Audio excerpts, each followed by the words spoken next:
I was thinking last night. Yeah. I was walking around the house. Yeah. And I was eating a Nature Valley granola bar. And I reached back behind me, and I was like, you know what? I need to start stretching my butthole a little bit. I think that's something I want to get into. I think I want to start with a beginner plug and then gently gape it. Come on. So it's big enough where I can have some of the listeners that listen to this program piss in my butthole. Come on. And if you wanted to do that too, they have what you need at Fairville Mega Store. They don't want that as a. They have the stuff to do that. People like doing that. Some people do. Yeah. I think that's the extreme. You can get that. No, I'm going with a beginner plug. Okay. It's like gauges in your ears. Yeah, you start with just small. You start at piercing pagoda, and you work your way. You've got like what appears to be wagon wheels in your ears. But even the beginning stretch is the extreme. I feel on the spectrum of what you don't know what I have down there. No. I just what they have there. For what people I feel. They want to start small. Like maybe this is where it just goes, and then we start over. It's they have everything you need at Fairvilla. Mild to wild. It's an adult store. Yeah. It's for the sexier times in your life. There's multiple locations. Of course, the mega store right there on OBT. Yep. We're going to do a new promotion with them where they have the old Tom and Dan dog bones that we've been giving our kids. Yeah. That is basically Maisie got a hold of those yesterday. Thanks for that, buddy. It's a little candy dispenser of dicks. They're good. They're delicious dick candies, and they're Tom and Dan branded. We got them Tom and Dan branded, and if you go to the Mega Store location, yes, sir, right on OBT, and purchase something, I believe a minimum purchase of $10, you'll get a Tom and Dan dog bone dispenser free. That you could put in your office. Put on your desk. So when your boss walks by, you can look at him and say, would you like a candy? And he'll take one, and then he'll walk home, and he just ate a dick. He ate a dick. And it was delicious. Also, Fairville is doing this cool thing where their Fairville University right now is virtual, which you have the opportunity to go on virtually, learn about different things. Might be a little bit easier for some people. Yes. The virtual aspect of this. You can do it anonymously. Yeah, or anonymous. You could do it Anama. Obama. You could do Obama Nama. God damn it. If you're a little bit scared of going to, you can do it Obama anomalous. God damn it. They got multiple locations that you can swing through. They also will meet you at the car if you order and call them. If you're immune compromised, but you still want to get your rubber dicks, you call them up and you say, they'll do the shopping for you. They'll walk through the store. You tell them what you want. They'll do, and then they'll deliver it to your car. Yeah. They'll make you safe. Like Daniel said, multiple locations. Just go to fairvilla.com and Obama Nama. Just go to tomandan.com/Anama Obama. Get the candy dicks. Live from the Streamline Mortgage Solutions studio, it's Orlando's own Tom and Dan.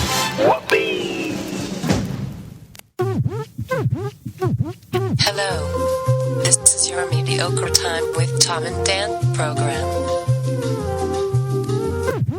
We hope that you will find our presentation precise, joke heavy, and just right. Thanks.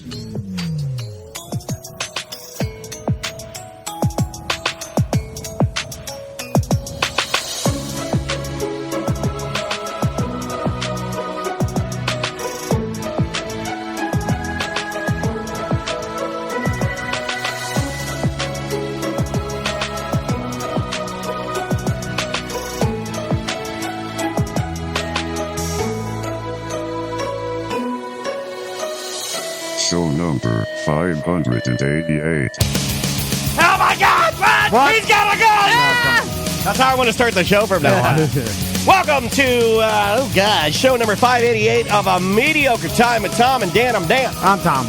Samantha, our producer, is here. Yep. Hey. Butler and I were throwing completely inappropriate compliments at her earlier. Did you catch any of that? I did not. I try not to hear that, so when I'm in court... I like your style. I can, distance yourself. Say like I did not hear that. Yeah, and you're like, I didn't know anything about that. And then I look at you and you look at me and you nod, but it's only because you really didn't know anything about it. But you chose to know nothing about it. He's got one foot in the mountains. He's not listening to anything we said this morning. Ooh, I'd like to have 1 foot in your mountain, Sam. Why would you say that? God, I'm like Butler now. Kick me in the chest. What happened? Yes. Butler is here, or Dobson, or the Chopper, however you want to call him. We have a lot to get to. So as this theme song gently comes to a landing, I'm going to ask you politely to plug some shit. So we've got some new merch on TomandDan.com or your app. You know where the merch site is. We've got high-quality masks, new straw hats. And we're not just saying that because they're shitty masks. I want to... I always these have are to, made from Dome. They're really nice. It's the only mask that my daughter... If a 5-year-old, it's the only mask she'll wear with her picky ass, and you'll be fine. Adjustable ear straps. Yeah, they're fantastic. It has a place for a filter if you require one. If you don't need one, they're very light. You won't sweat out in it. They can easily... Did everything just die? The TV and the monitor both just went out. I think we're fine. It's all good. All right. Everything's run by duct tape in here, and I have so many duct tape redundancy systems in place that... You were just talking about that. It will just fail and fail and fail and fail and fail, and it can just keep failing forever, but it never really fails. Yeah, it's kind of like the show. We're getting some new computers this year. I told Daniel, I was like, we finally have the budget. We're here. I'm giving him a budget of new, and he's going to get new equipment. He gave me a budget of $850 that I have to get 5 machines for $850, and they gotta be, bangers. They gotta burn. Back to the merch. We also got the Pabone sticker collection on there. We got the new BDM Blue men's t-shirt, BDM Blue ladies baseball t-shirt, T&D whiskey glasses, new BDM Stone coasters. Those are pretty badass. They come in a set of 4 now. Did we always do that? No, we did 2 before. Yeah, it's a better deal with the 4. Why do they come as 4? Who did that? I don't know. That's Just making these decisions. Now I feel like our company's out of control, and then people are just making decisions for me. And then we haven't talked about it too much. A little bit during ACT this week, but we do have the T&D team colors from the Represent store. Don't talk about that. Yeah. Okay. It is on the site. If you want to buy... Made to order. Yeah, if you want to buy a shirt that is in the colors of the team that you sports you salute on Thursdays and Sundays, you may do so. Yeah, finest Gildan. Yeah. We're basically this is the only way to do a made to order shirt through Represent, but it's on the merch page. They print it with premium. I believe they use just regular Sherwin-Williams vinyl paint, and they slap it on what can only be described as a used, I think, America's Cup sailboat sail. No, come on. And they cut each shirt out of it, so guaranteed to stand in the corner of the room when you take it off. Well, we got flags back in inventory, and the ladies' crisscross hats will be back up very soon. Yes. Well, we got spoiled because we get the highest quality. We make no money. I know. So we got this shirt. Sam's like, what the fuck is this? It's fine. It's a standard. It's good. I had to cut a hole in it to let my teas breathe. Wait, now you're on charge. So, also, we still have the True Leave promotion going on, and if you get anything from True Leave, right on the front of TomandDan.com, you just fill out the form, take a picture of whatever you bought, and you'll receive a free gift pack, True Leave sunglasses. There's a bunch of... Their hats are not... Is one of those snapbacks in there? I know we had those before. We're gonna do those. Snapbacks are not in the new this. Okay, but I know we have the sunglasses. Yeah. There's a bunch of stuff in there. All the koozies. There's like a cell phone holder. There's a free double D. It was basically what we were gonna give out to in the last BDM party. We're mailing it out if you apply and shop at True Leave. We're just throwing money away. All of them. Oh yeah. That's what we've always done. Yeah. Right. So anyway, I got an email this week. Is this real? I don't know. We're gonna see because I got an email. Are you getting clowned? And it was like the subject line is like, "I miss you guys," and then it was like, you're getting clowned. And then it was like, "Hey, let's do a show together." What was the guy we used to work with? I'm not doing it. I'm not fucking doing it. He misses you. No, well, fuck him. It was no dice. World famous magician and I would say comedian Piff, the Magic Dragon. Okay, now that I'll do. And then I was like, "Holy shit!" I was like, "Is he actually emailed? It's not his assistant. It's actually Piff. It's not like Piff from Piff is Piff's email." And then I emailed him back. I'm like, "Yeah, we could do it tomorrow if you can." I don't know. He's like, "Yep, tomorrow works." Let's do it. And then I'm like, is this him or like because are there multiple Piffs? He's got residency in Vegas. I looked up his net It's not worth. like a Gallagher. Big time now. Oh, it's big. It's not a Gallagher scenario where there's Gallagher and Gallagher 2. There's not Piff and Puff. I don't know. He could technically do it like Blue Man Group, I guess. Yeah. You train a bunch of other Piffs and then make it into a franchise. Make his dick disappear. So let's try it. Let's see if we can call him. All right. We're going to Skype Piff. Yeah, we're going to Skype. Let's see if this... You think Mr. Piffles will be with him? Of course. He'll stay on He could brand. be napping. It is napping time. It's early he's over in Vegas.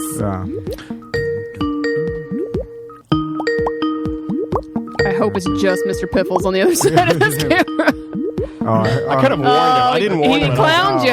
Oh, you got clowned. You got clowned. I love it when things go wrong. God damn it. I knew it was going to happen. You know what? Close the show. Let's go on vacation. Fuck it. Lee Dantry got you again.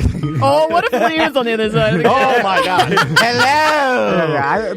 Wait, did we vet this email? I mean, it's Piff, the Magic Dragon, in the email. It's Lee in a dragon costume. Okay, I'll pot it down, and he was just messaging me. Yeah. It said no. I said, hey there, we're going to do the plug for the show, and then call you. Is that okay? And he said, great. Okay. Oh no. Lee Dantry. Stop it. No. I knew. Didn't I call this? I was like, this for sure won't go smoothly. Tell him to call us then. Maybe that'll be easier. I knew. I just knew right before. Like anytime hours. you set up the... I know. Lee, if you're listening, call us. I should. It's an international call, though, so we have to accept the charges. I knew. This is so great. It's Fun Friday. Hey, let's do the shot. Before the vacation. Let's do the shot. Let's do the shot. It's the perfect spot. Hell yeah. This feels very old school to me, and I kind of fucking like this, man, because we've been so organized. We need a suitcase of Coors Light. Oh. Okay, hold on. Hello. Hey, Piff, what's going on? I don't see you. Where is he? Well, I'm just invisible, right? But the dog's there. The dog is like below desk level. I knew Mr. Piffles would be there. I just heard that you prefer the dog these days. No, we like you. Yeah, No. I think I heard that. Hey, Piff, we'd love to have you on the show. Could you just put the dog up and speak from afar? Hello. How's it going, man? I'm good. Can you see me now? Yeah. Wow, what a setup. Oh, A you king guys look great. throne and a backdrop and... Oh, yeah. And We've got it all everything. going on here. Well, God. we missed you too, man. You're only going to see Tom because we don't have a good setup like what you have. Yeah. That was actually my request. That's our dog. So, Piff, I when you emailed me, I was like, of course we wanted to talk to you. Then I went and did my due diligence and looked up what you were up to, and I saw that you were doing virtual shows now. He's killing motorists because they watch while they're driving. I saw that. Yeah, I am. Oh, man. And then, they sort of watch the show, and then I follow them home and kill them in their sleep. That's what happens. This morning I woke up and I was like, I should really send them an email of like what I've been up to, a few bullet points, because that's what you do in like this stupid show business is that you go, hey, I'd like to be on your show, and then somebody says okay, and then you say here are the 9 things I've done, and they say okay, thank you, and then they don't read them. But not you guys. That's true. You guys don't even need that information, and you just do it all yourself. I mean, what is that? That is why it is an honor to have Mr. Piffles on your show with me. Well, he's so sweet. Piff, look at him there laying like a little angel baby. Honestly, it's only because we came from the terrestrial radio world He's going to get serious where for a second. we lived like that, where every single guest, the host, nobody ever knew anything, no one ever read anything about it. tired. Here, I'll just say it. I got tired of looking like a fucking idiot. Yeah. And because like the same guest old would questions. look at me as a producer and say, well, why didn't you ask that? I'd say, well, I gave it to our host, but our host didn't say it. That's not my fault. So we vowed when we started this company, when we have a guest in, to really try and learn about the guest and actually execute why they're on our show. And And Piff, I promise we'll plug more of your shows because it's really cool idea. We're going to end up booking it because it's the. I thought about buying tickets tonight. I think you should. Dare I say that it's a value because it's not very expensive to have a world-class magician comedian. God. Tell me about it. Yeah, I feel you could have gone higher. What a flawed business. You could have gone higher. Let me tell you, I'm on the road, and even in Vegas is a good example. If you want Piff's private party tickets, which are the most expensive tickets you can buy for the Piff the Magic Dragon show, I think we sell them for $100, but when you add, this is no joke, when you add all the taxes and the fees and the whatever they add, $150. Yeah. So, and at family of 4, that's like anyone. $600. Yeah. Well, and you haven't even paid for drinks or food or anything. Yeah. These tickets are $25 a household. Yeah. Do you understand how much less money we're making? I know. I did see that, Piff, and I was like, I noticed that some shows are partially sold out, and like people should get their tickets because there's a limit to how many people that can watch them, and you don't make it unlimited, right? Yeah, we make up a limit because we did a couple which had like hundreds and hundreds of people there, but people get lost, and it's like if you go and when we play Madison Square Gardens, it doesn't have the same intimacy as the Orlando Improv, which is why we choose the Orlando Improv every time. That's exactly why. I've got, and again, piffthemagicdragon.com. Get your tickets. It's a virtual. It's a virtual tour. I mean, but we've got a lot of URLs. We've got cpifflive.com because we weren't sure which way we should go with this. So we have watchpiff.com. We have paperpiff.com, and my personal favorite, onlydragons.com. I like that. Dragon. Yeah. If you want a dragon in your home, no questions asked. Onlydragons.com. That's fantastic, man. Yeah, don't ask what he does with his tail. Yeah, you don't want to see it. He's breathing fire. So, Piff, you mentioned Madison Square Garden, and that got me to think of David Copperfield, and that got me to think of you've done some work with David Copperfield. Top of his website, there's a quote from David Copperfield. Yeah. Yeah, there is, yeah. And it's interesting because we were just talking about Copperfield on our show the last week. Well, we were talking about Blaine doing the balloon deal. Right. Yeah, and then that went to David Copperfield, and then we got an email that Piff missed us. So that's where we're at. Yeah. Aww. And that, so when I saw you doing some work with Copperfield, I got two thoughts. One is it seems like the magicians in Vegas, or like magicians in general, have want to help each other out, and it's like a cool. It does seem like there is a cohesive coolness between Las Vegas magicians. Yeah, and there's not any beef, or it seems like to that on the outside. Is that true? Or all the Penn and Teller and Copperfield and everybody's cool with helping each other? I think they just don't see me as a threat. That's what it is. They're like, yeah, sure, grumpy lizard guy, whatever you do. Yeah, sure, we'll help out you and your cat, no problem.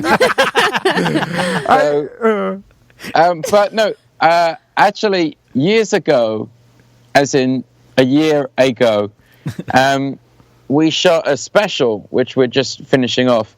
And one of the bits was... I have a mind-reading fish called David Copperfish, and I wrote to David. I kind of knew David a little through living in Vegas for 5 years. He'd come and seen me when I was at the Cosmopolitan of Las Vegas, and we have a mutual friend, Shania Twain, weirdly enough. What? Vegas is a weird place. It's a very weird place, and you get to know some very nice people who you would never normally meet. Sure. One of them being Shania Twain. Yeah. You got any friendships with Britney Spears, perhaps? How do you feel about the free No, I wasn't Britney allowed movement? access, unfortunately. Gotcha. The walls were down. I did go to see her last show at, when she was doing her residency here. Jade and I went on New Year's Eve to watch Britney miming in concert. Wonderful. Give her a break. I love it. She's a slave.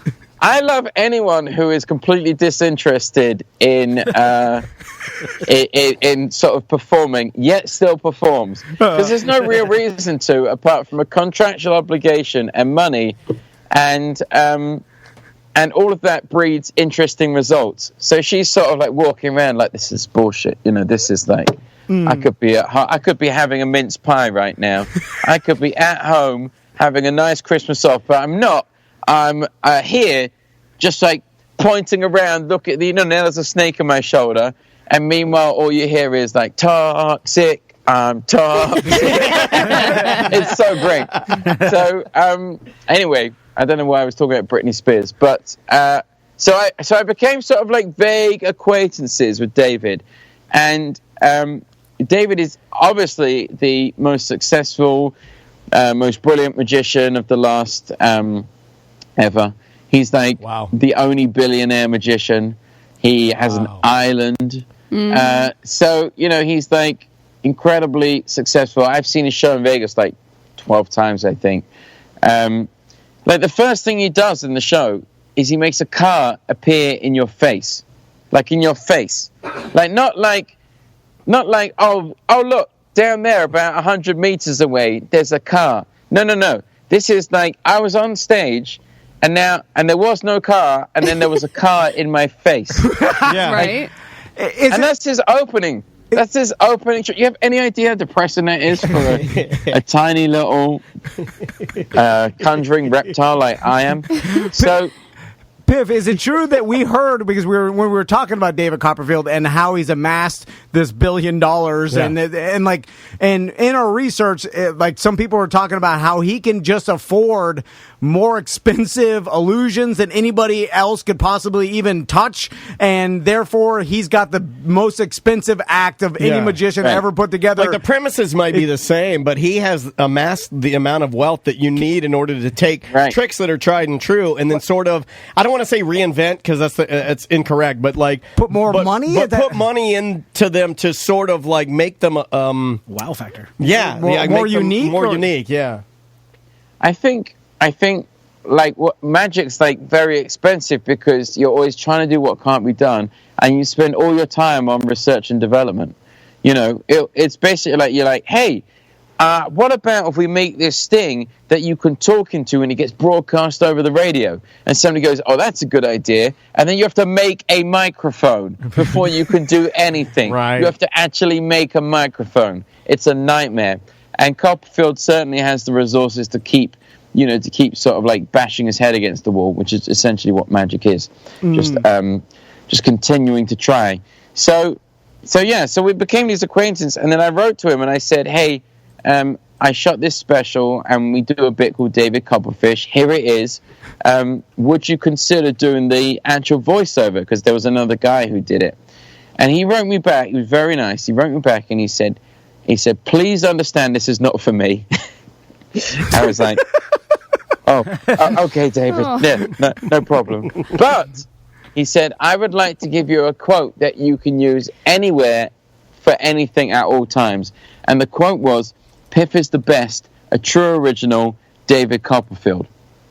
So I got my name changed, and that is what you need to call me now for the rest of the show. Piff is the best, true original, David Copperfield. You know you're big dick in it when you could just be like, I can't do anything with you, help you out or whatever, but I'll give you a quote you could use, and you're like, oh yes, thank you. Oh yeah. Like you just give out quotes, and they're valuable. You're like, well, recommendation. When we've all had that boss who's like, oh, well, I can't really do it, but I can give you a recommendation. But David Copperfield's actually means something. Yeah, I mean, like if I go through Starbucks and I forgot my little dragon wallet, there's no, hey, I can't pay for the coffee, but I can give you a nice quote. This coffee was served on time with a smile. Piff the Magic Dragon. So they'd be like, okay, can you just move along? You're holding up the line. No coffee for you. So Piff, I was thinking about this before the show, and you brought it up, like the research and development part of being a magician and the reps and the practice. I imagine it's like being a scientist. It's insane. So I was thinking about, like, if you just look up artists and performers, right? Magician has got to be up there near the top with how difficult it is to be a pro magician making a living doing magic. It sounds ultra rare to me. Because of the amount of work that you have to put into your act and stuff. And then I started ranking like entertainers and artists that can be lazy, and I was like, well, you brought up radio show hosts is the laziest of all. Hey, that's us. I think radio show hosts and like singers and actors can be lazy because maybe it relies on people some are natural writing talent. songs for you, or but I think magician, you can't be a lazy magician, especially if you're at the top or like professional, just because of the amount of actual work it takes for each trick and to practice and stuff. Yeah. Do you find that to be the case, Piff? No. I knew it. Yeah, I knew it. It's a perfect combination, because what it is it's like, it's really, really, really, really, really, really, really difficult, and really, really, really, really, really, really, really not respected in any way. No one cares about magicians. So it's just like you spend all your life working so hard, way harder than you would, because, if you're a comedian, then you go up on stage and you try material, and if it doesn't work, you rewrite it, and if you want, you can try it the next day. We do this thing every time we do anything. It's usually like $1,000. And then we go on stage and we try it, and if it doesn't work, well, guess what? You have to spend another $1,000 on another stupid idea. It's like always just like bleeding money. And you get the reputation, like a stand-up, like he does a joke, it falls flat, or he gets booed, or whatever, he just moves on. If you mess up a trick, then you're labeled as like, and then imagine the internet nowadays, like, Piff screwed this trick up, this illusion went wrong. That sort of leads me to my next question. Piff, how many, like, actual illusions, tricks, gimmicks, and bits do you have that have been permanently shelved just because maybe they didn't go the way you wanted them to, or maybe you didn't get the reaction? Yeah, like hundreds, I'm sure. And are there any that you still, like, white whale, you hold on to it and you're like, one day I'm going to get this thing done, or I'm going to put, something else to it? Because, like, Tom and I were watching some of your some of the just examples of how people can, purchase and have you come into their homes right now and purchase your tickets. Piff the Magic Drag. What is it? Only Dragons. Only Dragons. Have to put yourdragon.com. We also got that one. Go those and get your extremely reasonable tickets. But, like, we were watching, and you have, I'd never seen your assistant. Is that a new thing? Jade? Yeah. No, you just haven't come and seen us live. I don't think she would get up for morning press. I think that was the deal. So that's why you've never met her. Did you just start working with her when you had got your residency at the Flamingo? No, we've been together before that. We were together when I was on. She was on America's Got Talent on the finals. Okay. When I did that, that's really neat though that you guys can bring that in. It's almost like having your own Piff show beamed into people's homes. I'm imagining that certain television people, whether it be YouTube or new media, will try to scoop up some of these, right? And try to reprogram what we're doing because people aren't performing right now. Yeah. Well, it's tricky because my show is it's a lot different to a comedian because I need people to interact with. Yeah. So we spent like 3 months working on the show that we're doing, on the virtual show we're doing now. And we spent 3 months building this studio and then another 3 months working on the actual show. And one thing that was really difficult was being able to interact with, like you and I are really now, interact with people in real time. And I don't know whether I can drag it over so you can see it, maybe. I have a little suit of armor here that people get beamed into the show. There we go. Can you see that? Oh, wow! Yeah, look. It's called the Nightpad, and it's a suit of armor with the face and it's got an iPad for a face, and so people come into the studio and they can literally see what they would see if they were on stage with us.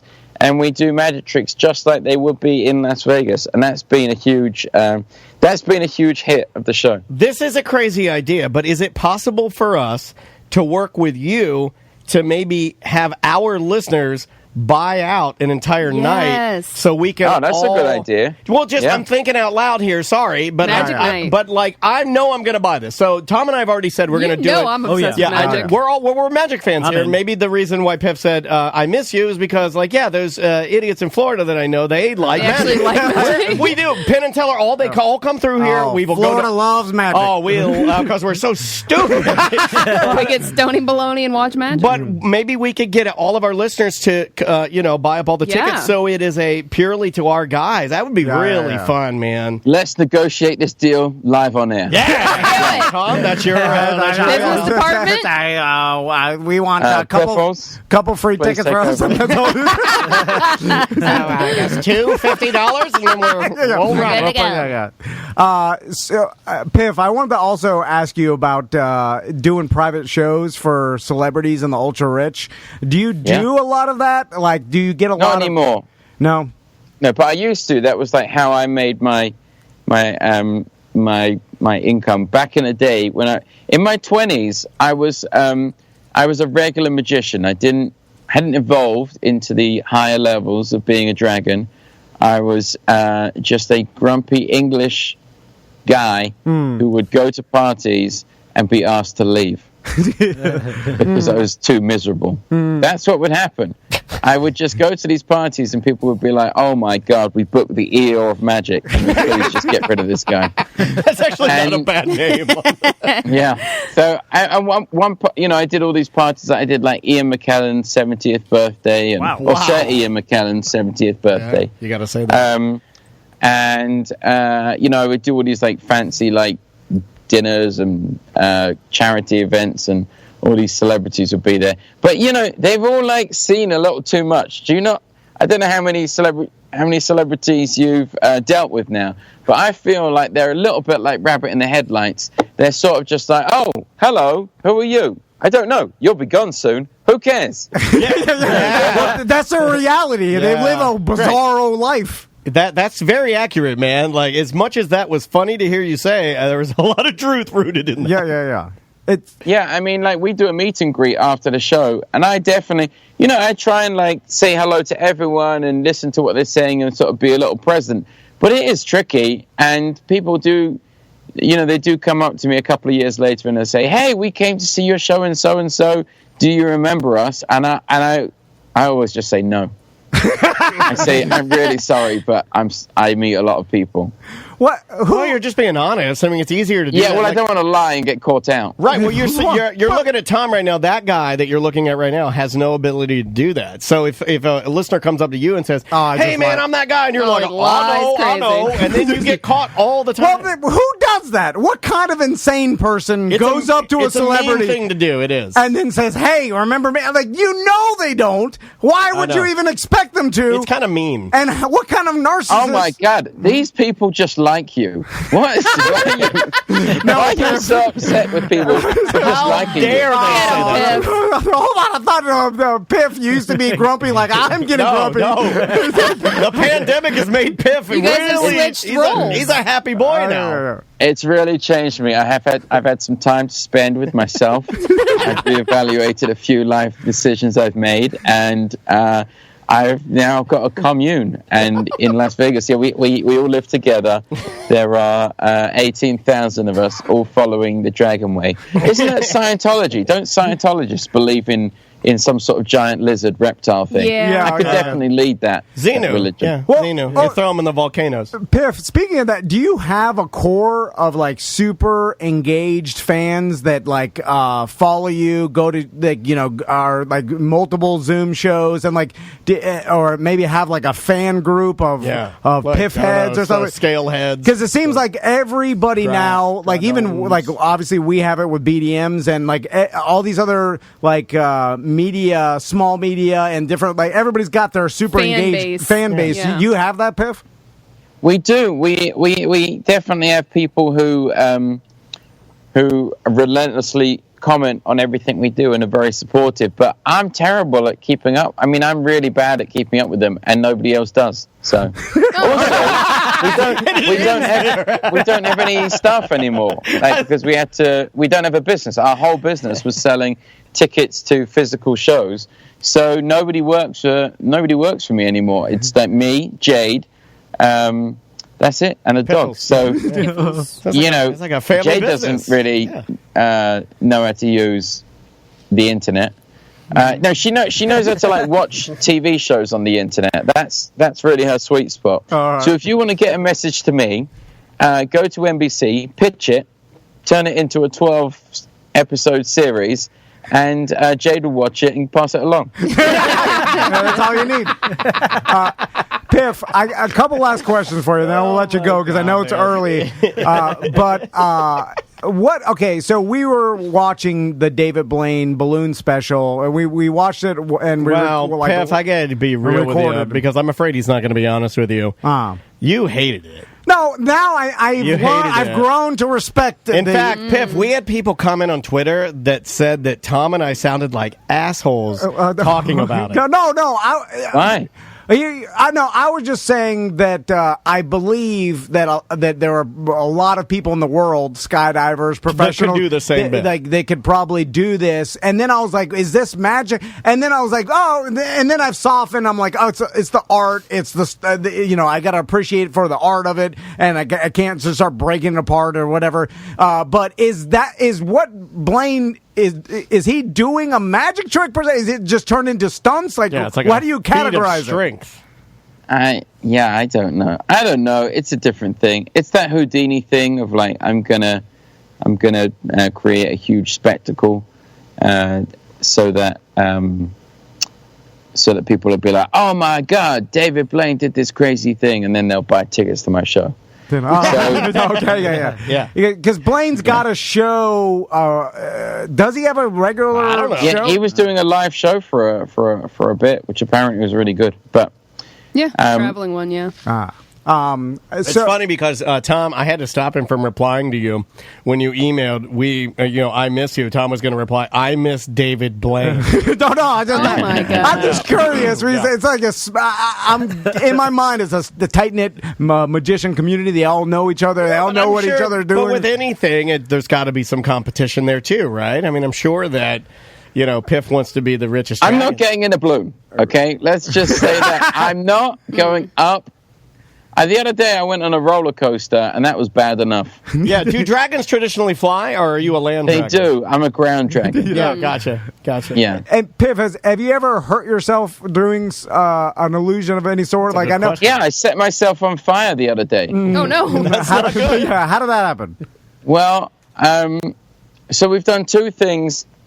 We did this big show called Tournament of Laughs on TBS, which was a comedy competition for all of these comedians like Jeff Ross, Fortune Feimster, Natasha Leggero, like 31 comedians and Piff the Magic Dragon. Oh. So you have to make, each week you have to make a video. So we made like 5 videos in total. And we ended up getting to the finals, which was ridiculous. So we got all the way to the finals, and we were like, we have to do some big trick here. And so we did a trick where I was like tied up on a stake, and then I would like be like, handcuffed and shackled and restrained, and then they would pour gas over me, and I'd have to escape before I set on fire. But because it's a magic show, we decided it would be much funnier if I didn't escape, but I set on fire and then I turned into a cooked roast chicken. All right, that's very Piff. Yeah, that's your style, man. I like that. That's my style. So we did it and it looked great, and you can see it online. You can go to our YouTube channel and watch it. But it did involve me having to get set on fire twice. Now, I don't know whether you've ever been set on fire, but you don't really want to do that once. But we needed 2 shots. So I had to have a special dragon skin that would be able to be set on fire. Whoa. And I was covered in this weird like jelly, and then they just like literally toss gas over you and light you up. There's no like art to it. It's just like, yeah, we've done our best.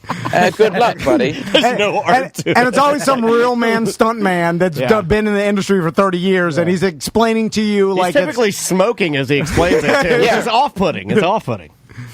It was actually a friend of mine, Jonathan Goodwin, who was just on America's Got Talent this season, and so he was like talking me through it, and I was like, oh, this sounds like it's going to be really, really bad. Is this going to be really bad?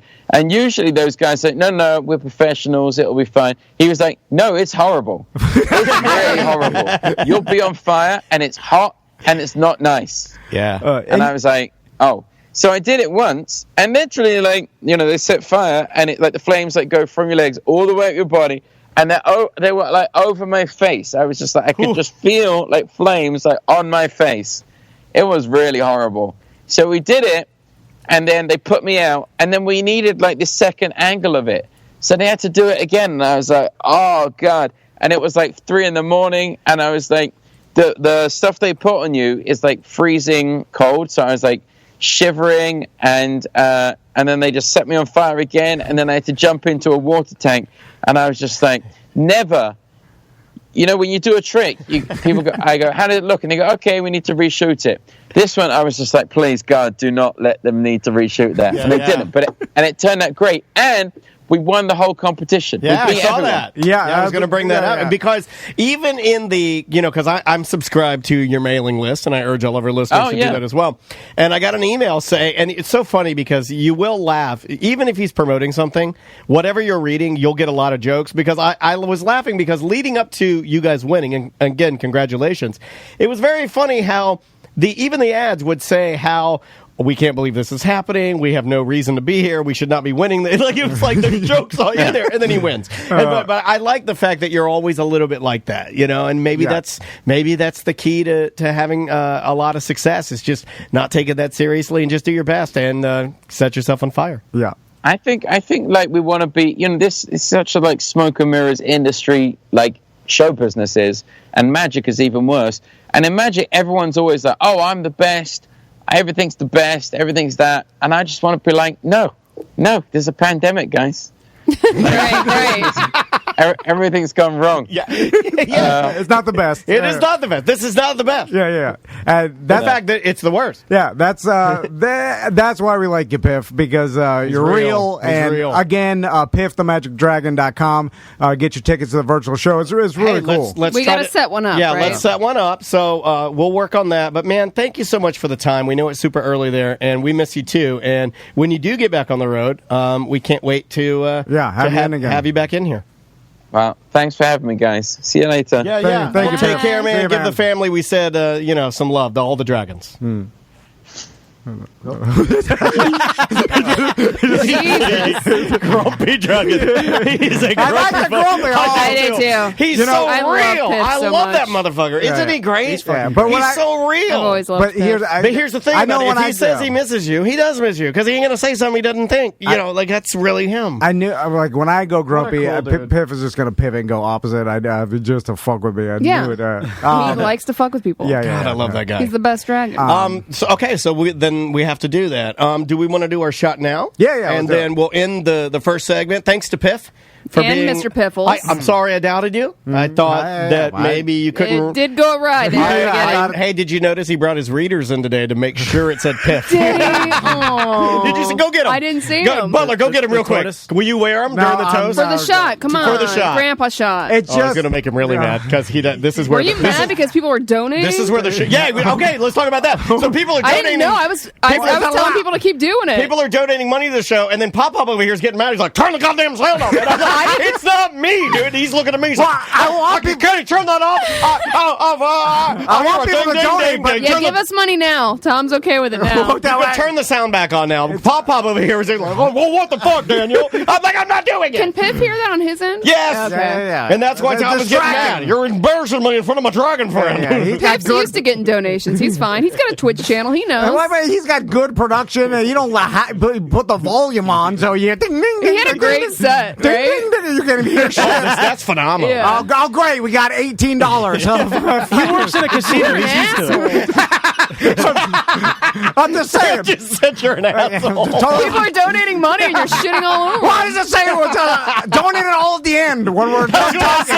Donate when I tell you to donate. I'll sit in silence, and then you donate at the end, and then I'll say thank you. I know you can't see what I wrote, but I wrote in there, please hold your donations to the end for Pop Pop. Jesus. And then they all go, let's piss off Tom by donating And all I the way. encouraged him. And then Sam goes, do it. Then Juan goes, oh my God. And I didn't know he was really that mad. Juan went in and deleted the sound so it wouldn't happen. And then people started, and then people get mad at me. They're like, Okay, well, it's not good for the rest of the listeners. I mean, those goddamn 100 people on Twitch and the thousands that listen. Also, while you were grandpa screaming about who does that, asking people if they remember me, Chunkle Chicken Cheesesteak did add the clip of you asking Travis Pastrana if he remembered you. So, okay. You're supposed to be my friend. that's hurtful. You're supposed to be my racist friend. Backstabber. you did tell the Twitch chat the other day they didn't mean shit. I am crying. Well, they're getting me back. They're about, I donate 13 cents. So it ruins the goddamn Piff the Magic Dragon interview. Wow. It didn't ruin it. It was fun. 10 virtual stars. I don't even know where that money goes. I honestly don't. I thought about it the other day. I was like, I don't know where it goes. It's somewhere. Okay, Travis, you. Okay.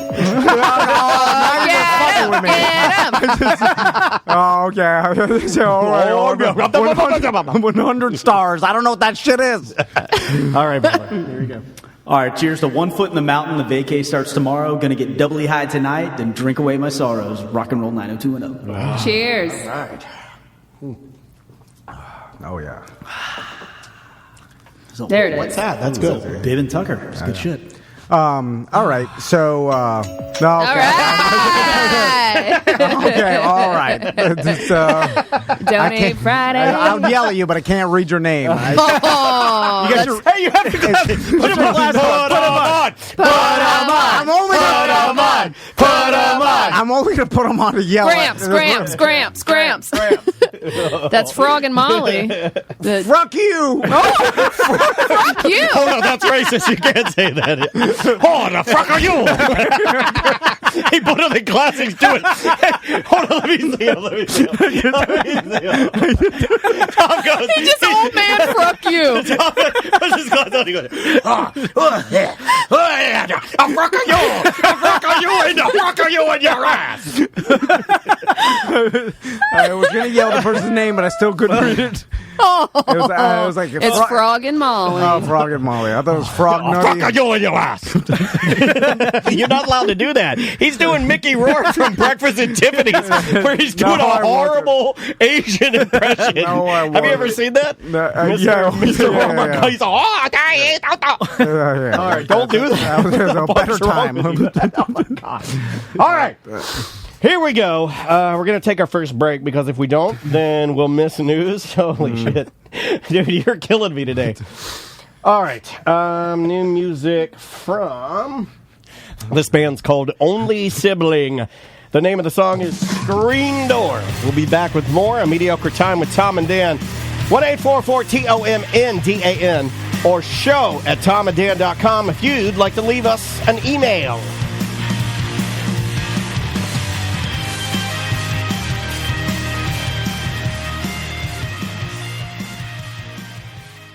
You know, last night I was walking around my house and I was eating a Nature Valley crunchy We did this one already. granola bar. No. And I said, this sucks. I could be eating delicious German delicacies okay. from the legendary and virtually historic Hollabox. Yeah. It is a German restaurant. My favorite German restaurant, and they got you covered whether you want to go there and eat, whether you want to get the takeout, whether you want to hit up the Magnolia Square Market, or if you want to hit up Hollabach Outfitters in downtown Sanford. Anything German, they got you. The beer, the wine, the bakery, the deli meats, all of it. Yeah, and if you haven't seen their beautiful expansion, renovation, their rooftop beer garden they got, I mean, it is real nice. And we just started manufacturing these little Tom and Dan, like they're us. That's two, like, we look like two bratwursts. Yeah, little bratwurst pen, and if you go to Hollabox and have some lunch, some dinner. Get yourself a cool beer. Go to the bar and just request one of the Tom and Dan German wiener pens, and they will give them to you. They free. will indeed. Now, dining capacity will be limited, but they are open, and you can always do takeout service. It's available 11 a.m. to 8 p.m. Hollabox.com/order now. In fact, my wife asked me what I wanted for dinner tonight, and I think I just got my idea. Yep, they still have live music with their famous Hollabox band. Oh, yeah, man. Jimmy and Eckert are awesome. If you've never seen them, plan. I mean, this is a destination restaurant, family-friendly, and probably the best German food you're ever going to have. Yep, it's Hollabox.com.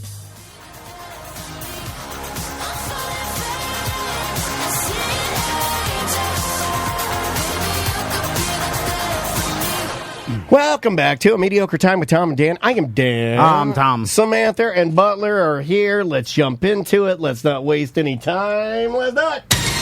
Ross's Piece of Shit News. Ross's Piece of Shit News brought to you by the Orlando comedy. Hold on. COVID Comedy Jam. Should I plug the COVID Comedy Jam? It's tonight, but it is tonight. You know, I figure like most people download this tomorrow. No. We'll promote something else. He still can't hit the laser post. Still. I'll say Fucking brought 10 to you by years. the Orlando Talk Show. You hit the post like.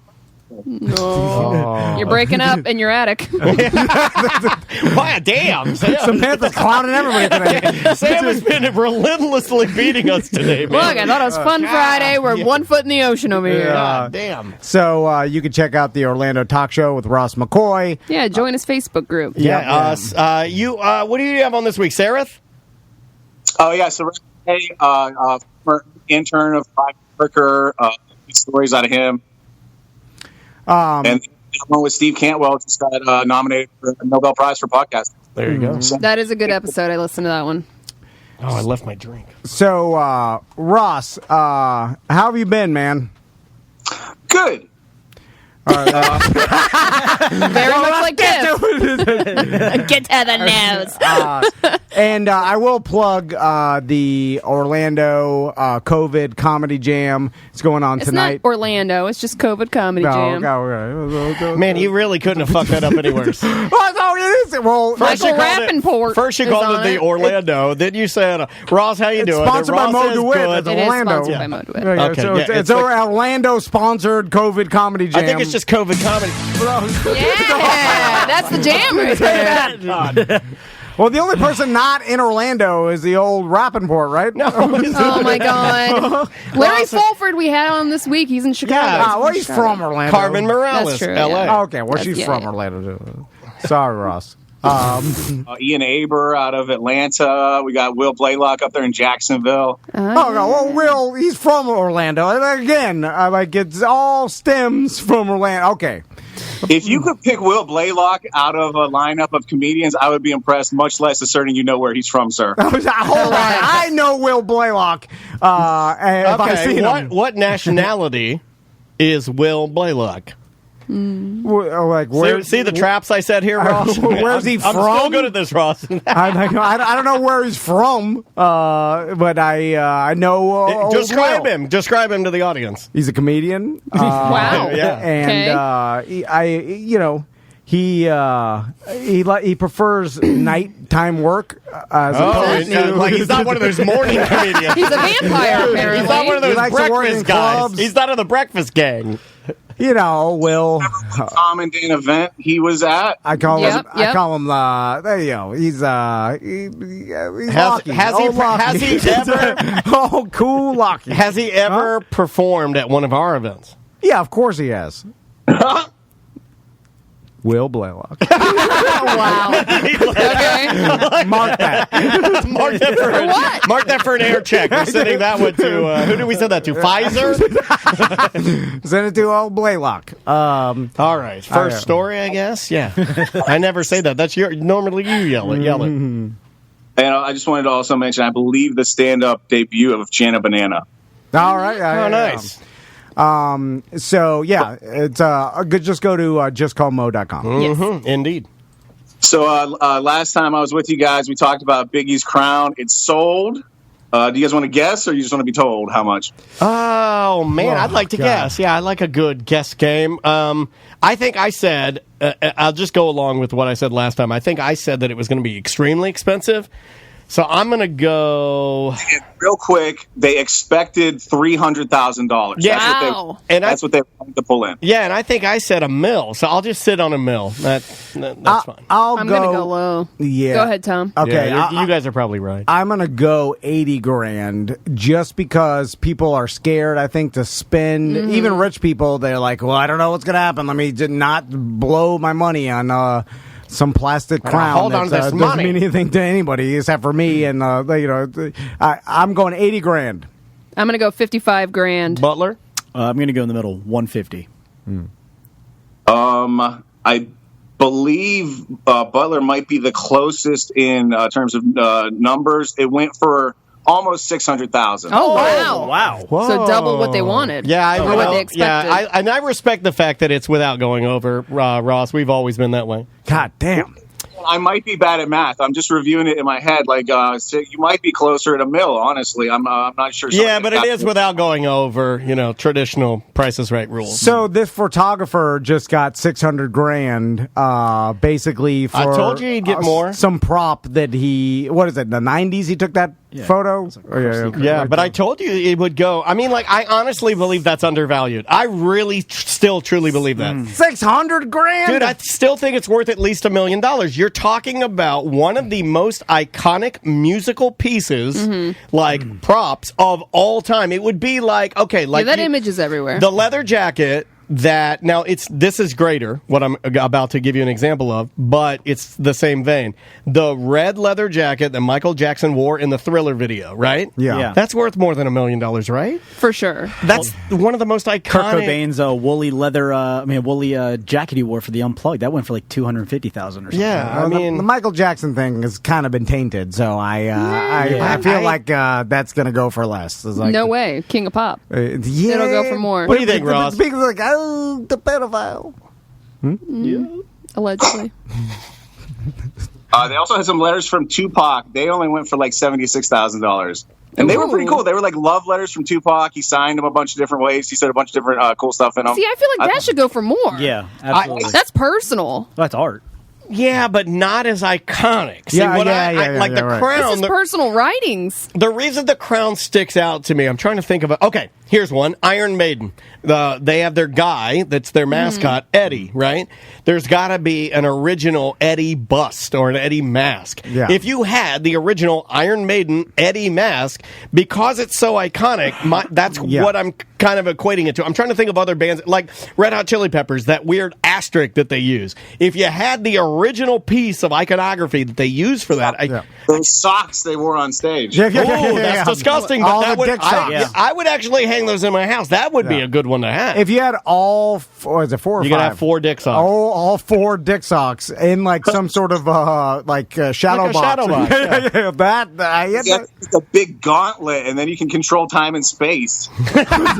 Although, also the easiest. I don't know why that's so funny. Couldn't you just go out and buy and dirty up, or some old? Go to Goodwill and find, because they're just regular, long, generic with the blue lines on the top. No, or whatever. But there's a picture, so you would have to make sure that they're matched to a T. If you got that and just got 4 socks and made them look old or whatever, and then put them in a shadow box and then said these are Red Hot Chili Peppers original dick socks, it's so rando that people would believe it, right? Holy shit! Then here's the dick socks. What if you and I make that shadow box and then put it on eBay and see if we can scam people? Well, is that illegal to do? I don't think so. I feel like it is. Better ask your lawyer. No, it's only what we'll say is I'll say that when my mom died, she left me a shadow box of 4 of the Red Hot Chili.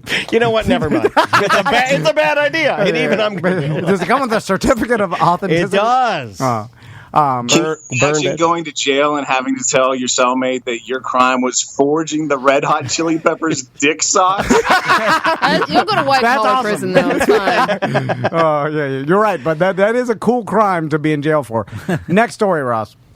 All right. In slur news, I told you guys about Scrabble. This guy, Greg Patton, professor at the University of Southern California. As of this story, he was kind of in hot water on September 11th when they wrote the story, and I didn't follow up, so he might be fired by now. He was given a Chinese lesson, and Tom, he was talking about something that you have a lot of understanding and that you do a lot. They call them filler or pause words. For example, stuff like that in English. And so he was giving an example of Chinese filler words, like something you might say in Chinese like that. And it turns out it's the word that, which when you say it repeatedly might sound like a slur. I figured out a nice radio-friendly way to say this, Tom. You could put this shit on the fucking radio and everything. Tom, I'm going to have you say the front part of it by asking the question now, and then I will say the second part of it right afterwards. It's 2 syllables. You ready? I feel like this is the culmination of why you started doing news again, just to get me to say it, because just so you can be like, got him, and then you put it out there. You're like, oh, get him! I'll cancel this motherfucker. I'll be honest with you. Nothing sets off a Friday like butt-fringing your old boss. Like fucking him good. All right, go ahead. I'll try. I feel like I could even just say this, like, hey, this is the Chinese word he said, and it would be perfectly fine. But I just want this all to, like, you're going to say part of it. I'm going to say part of it. It's going to be clearly broken up, but you will get the impression of what this Chinese word is. Tom, say the word for the bendy part of your leg. Knee. Ga. Okay, I see how you see. I did see this, and he says it 3 times in a row, real quick. Like you might say, He says it like how that word 3 times, real quick, to exemplify a filler word. Okay, but to me, though, it's me and Daniel say this a lot. It's his intention. Like, so he's saying the Chinese word that means that people use as a filler word in China, it's in a different language. He's saying a word that sounds like a horrible slur, and then you're still going to get in trouble for that? Is it because he's doing it to try to troll people? Like, if his intent... But that's where the intent changes, because if you are trolling and you're saying it, then your intent shifted, right? But he's just some Scrabble nerd, right? No, this has nothing to do with Scrabble, Tom. Oh, okay. He didn't listen to the whole story. I don't know. Well, put your glasses on. You'll listen better. So, but what was his intention of saying this? That this could be a bad word if you said it, and then he says it, and then people attack him and fire him for it? Some of his students complained to the dean. All right. Yeah. Okay. This is ridiculous, right? Like, I don't like, but Ross, he wasn't trying to troll. It was just like maybe his pattern of speech, and those are the words that he used in order to. There's words that sound like other words. That's how words work, you know. I didn't watch the video itself, but this BBC article is real, real kind of objective about it, and it does not sound like they don't make it sound like he was in what they describe as him teaching a class. And that's it.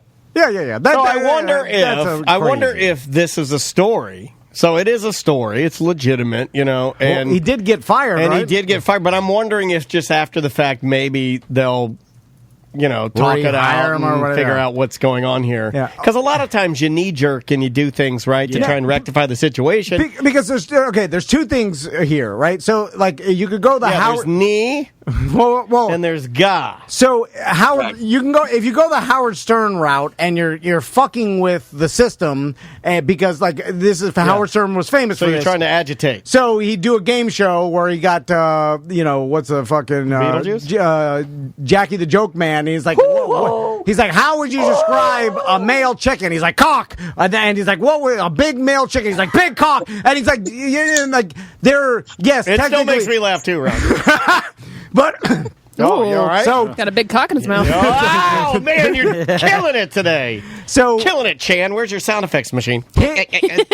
So technically, he is correct in his verbiage of what he's saying, but we know his intention is to say bad words on the terrestrial radio. So you could say his intention was like bad, right? Like he was intending to do this but trying to get away with it under the guise of I'm just saying male chicken, big cock. Right. So was this like professor or whatever? Was he saying it because he knows that like, oh, this means that in China, but I'm going to say it because it sounds like the racial slur, and I'm going to get away with it because I'm saying it's this. You know, there's that, which is bad, and you should be fired for because your intent. And there's the, hey, I'm saying a word in Chinese that sounds like this word, but I'm saying this word in Chinese that you shouldn't be fired for, right? Yeah. No, espresso.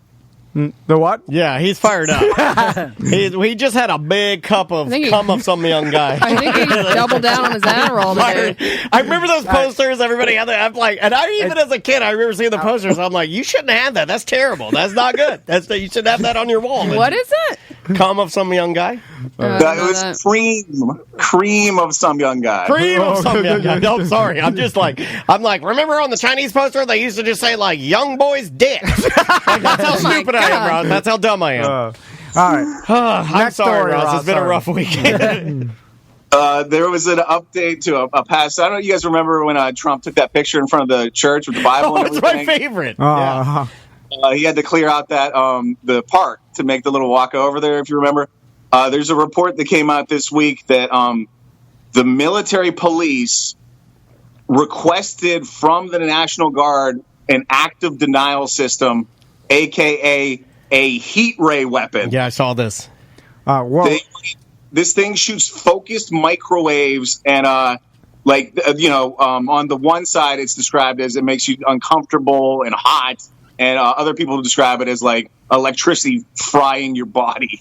Some people have described this as saying like when they use this particular weapon to disperse like crowds, that it makes you feel as if your skin is melting off. And I'm like, but it's not. It's just a ray. So I'm like, well, could you hit me with it? Because like, would it stop my heart or anything? Like that I would worry about. But if it's safe, then shoot me with it and let me see what we're up against here. And also making you feel like it, and then it actually melting your skin. Two different things. Yeah, it is two different things. Because it's all about intent, Tom. Getting shot with a rubber bullet or breathing in tear gas is pretty violent. It's bad. So it's like can be bad. If you're trying to figure out a less violent way. But I imagine I do like watching the chat room talk about how that wouldn't work in Florida because we live under a heat ray that melts our skin off. Can you block it in any way? Like if you had a shield or clothes, trash can lid, sunscreen. Wouldn't a simple trash can lid or an umbrella block it? This article says only the old school foam Big Mac container. You know what? I miss that too. Good reference, Ross. I miss when things were foam. I miss good foam. You're like, this will never not exist. This will you can still get stuff in foam. You'll always be with me, Big Mac container. You're my best friend. Yeah, this Big Mac container will literally be here for hundreds of years. Come snuggle me. Millions of years is big. Like that. There's something cool about that. You're like, I'm throwing this trash away, and it'll never not exist. Indeed. Remember they said that? The fucking streets would be overflowing with them? Where are they now, huh? Where are they now, people of the night? Oh, that's a good conspiracy theory, Ross. Where are the foam McDonald's containers that everybody said would fucking stay around forever? Where's that QAnon? I'm pretty sure... A McDLT container for years. My hot side needs to stay hot, and my cold side needs to stay cold. You switch over to some small Polynesian island, and they're like, they're right here everywhere. All on our beaches. It's just we're filthy. Probably true. I know. The saddest thing you've ever said that's funny. But there's islands of just trash, and the people are sad, and they're like, stop putting your trash. Wait a minute, that's Moana, right? Mm-hmm. Yeah, no, but it's true, though. There's trash everywhere. My God. Anyway, next story. And then so they apparently didn't have the heat ray. They also asked for one of those big sonic weapons. They didn't have that either. To use? They didn't get those. So that's why we got what we got. It was a disappointing day for the military police in Washington. Yeah. They'll get their heat ray one. Yeah. They have the. I like the Sonic one that gives you diarrhea. Yeah, Sonic Diarrhea is my band name. They shoot it, and the sound waves are like, "Oh, diarrhea!" It seems like the least violent Some people way. call our show Sonic Diarrhea. I've heard that. It's like if you could just shoot a Sonic ray and give someone diarrhea, it's like the least violent way to get them to very messy, leave. though. I also think it's funny that they But I don't named think it they actually- after the restaurant that gives you diarrhea. It's like- Sonic. I think I'm sorry. Thank you, Ross. I can easily push past having diarrhea. I do it every day, right? Like, it's I don't know. We know. I don't know if you push past it. You push it. Yeah, you push it right into the toilet. And sometimes you wipe your butt so hard you leave crumbles Come on the on, seat. don't talk about that. What if they hit you with that noise? They make you diarrhea, and then the fucking heat ray hits the diarrhea, vaporizes it. The guy's face off. They clean up after themselves. Oh, they shit everywhere. Get the heat ray out and evaporate their diarrhea. I like that. We're looking at the positives today. Job scam. This is in Australia. Guy didn't like this. He's an optometrist, and this lady optometrist worked in the same department as him, and he kind of wanted to either get her out of the way or undermine her, get her position or whatever. He started going in after she would do her prescriptions, and he changed them. What? They found, once they started looking, this guy changed 410 of her prescriptions that she wrote down to make it look like she was making dumb mistakes and kind of gaslight her. And they found 300 pairs of glasses that got made from these defective prescriptions, and 96 of the customers caught them. No shit. This is like the Better Call Saul. I don't know if you watched, like he fucked with his brother one time, like changed some address and some paperwork to make him look stupid or whatever. Like that's this, right? Like, although you think after you did it like 200 times that you'd be like, well, this ain't working. These fucking dummies don't notice that they can't see right now. Because like, did a lot of them go back and be like, something's fucked up? I think people would just push past it because like I bought these readers on Amazon and they're not my prescription of anything, and I just wear them, and they're like, I can see with them. It's like, scam. But you can't because you said "Fruck you." You're right. I cannot. But is that illegal? People didn't even catch it, just wearing the wrong glasses around. Yeah. I think people would just like, all right, well, the doctor said so. Yeah, I think people blindly here's trust. Where I don't like glasses, and Ross, tell me, because I know you wear glasses. Butler, you don't need to wear those, do you? No. You just what are you doing? You don't. Those are what for are you? fashion. Butler thinks he's Carly Rae Jepsen. Oh my God! I thought he needed those. They don't even have lenses blue in blocking them. No, glasses. they don't even have lenses in them. Oh, He's just wearing them as a fashion statement. What an asshole! Oh yeah, this guy. you are an I'm asshole. legally blind over here. So anyway, Ross, I know that they're like I've had a pair of glasses that I got. Oh, geez. He shamed him into taking them off. 5 years ago. And then I just got a new pair of glasses. And then they say that the old pair is like old and that the new pair, my prescription has changed just slightly. So they've updated it, right? Right. But when I put them on, the new pair doesn't appear to make me see better than the old pair. The old pair actually, like seemingly, works better? Easier for me to see. Have you ever had that? I actually fucked up the opposite way. I just got these glasses and contacts like a year ago, and the guy tried to talk me into buy or trifocals, and I was like, fuck you, old man, I don't need that shit. Yeah. And I very much need that shit. Yeah, I think I do too, man. I'm getting bad. It's getting worse. The compromise was kind of just like a weird middle ground, so I can see like one certain distance away, and everything's just different shades of blurry. Yeah. No, I feel you.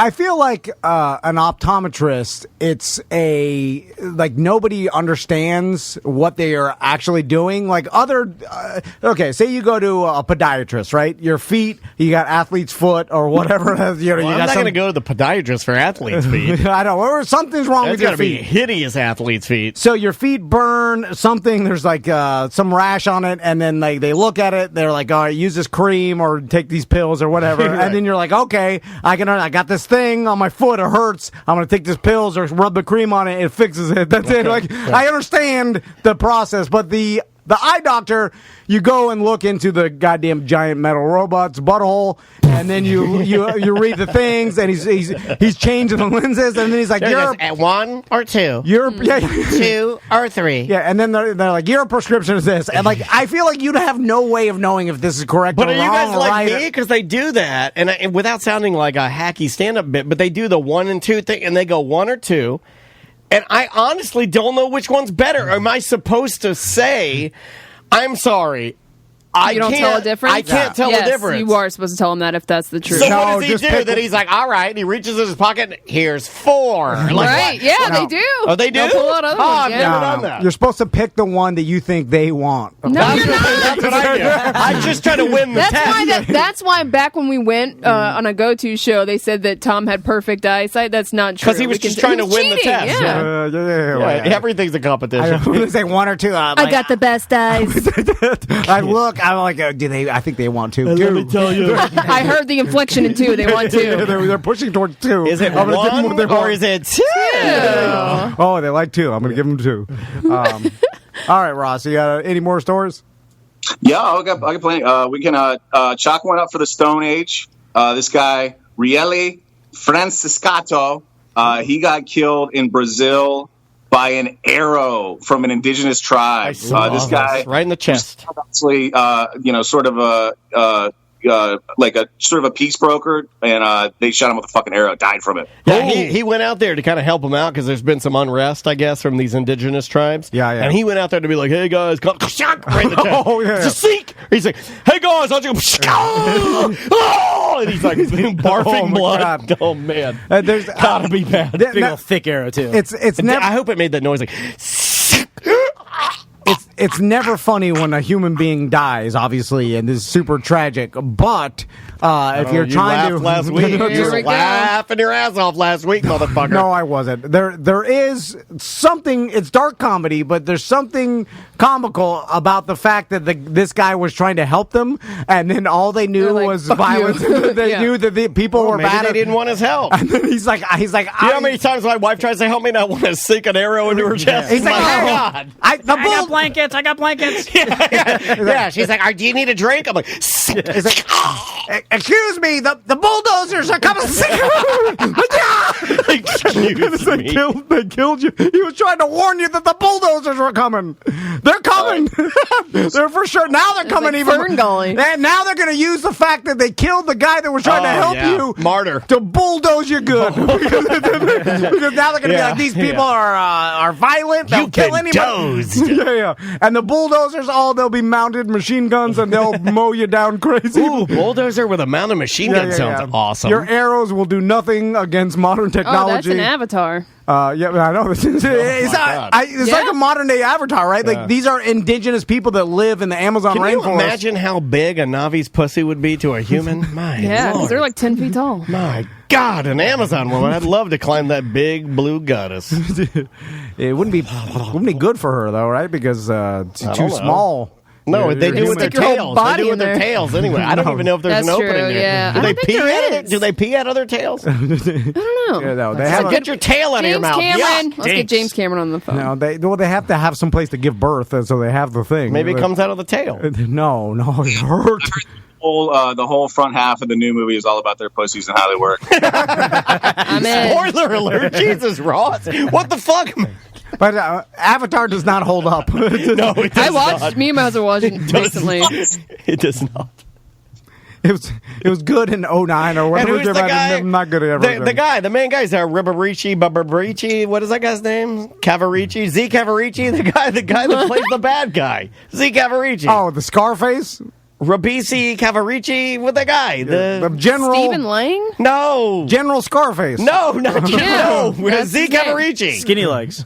Skinny. Oh, that's not the bad guy. Giovanni Ribisi? That's who Oh. I'm thinking of. He's the hero. In No, he's Avatar. not. No, he's not. He's a He's bad an guy. asshole, but he's like the boss. He's the broker guy. Yeah. Oh, the guy in the wheelchair? No. Oh, that's Sam Worthington. Oh, yeah, the bald the guy. No, he's not bald. I don't know. The Red Room for a bumbling- Dream? Is that it? Far, Tom, did you see this film? I don't think he has. Talking about cars? Oh, He my said God. It doesn't hold up. He was talking about cars. He's like that Lightning McQueen. That's the tow truck. Fake as shit. Tom watched Cars is like fake.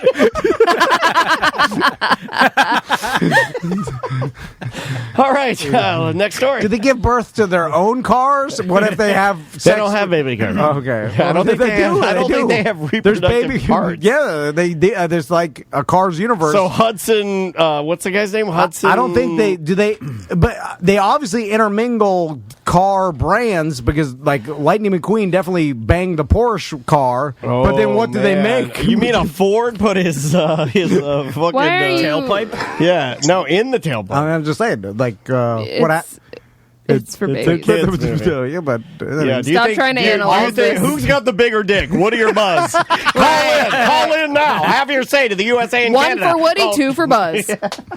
All right, Ross. Sorry. Next story. Yeah, a pregnant car grows a car seat, and then the baby comes out 9 months later. It's pretty. It's covered in Cars 3. This is what I want. All right. Sorry. I heard you were supposed to eat the car seat, or at least encapsulate it later. Yeah, or bury it under a car tree or something. So, you guys, it's been the year of shortages. We toilet paper, a lot of medicines. Seems like there's been a shortage of everything. The newest shortage, due to the rush to develop the COVID vaccine, we're almost out of monkeys. Really? That was the last thing I expected you to say. They don't have enough monkeys to do all the trials. This guy Skip Baum, Associate Director and Chief Veterinary Medical Officer of the Tulane National Primate Research Center, he says, we're just about always in a state where we're very close to the level of production to meeting demand for research. For several years, when the COVID pandemic came around, that just pressed us even further. So they don't make more monkeys than they need in general. And when there was an unexpected rush on monkeys and then a continued demand, we're running the fuck out of monkeys quickly. Wow. Oh, can someone like a higher up, can like Trump demand that like the lipstick companies and the makeup companies give their tortured monkeys to the COVID companies because they need more monkeys? I got another shipment of Revlon monkeys. Oh, they're mad. Here comes Max Factor. Oh, here comes L'Oreal. Because is that still a standard practice? I know they do it with obviously medicines, but do they still like test with like makeup companies and other like food? Well, mine does. We do strictly animal testing.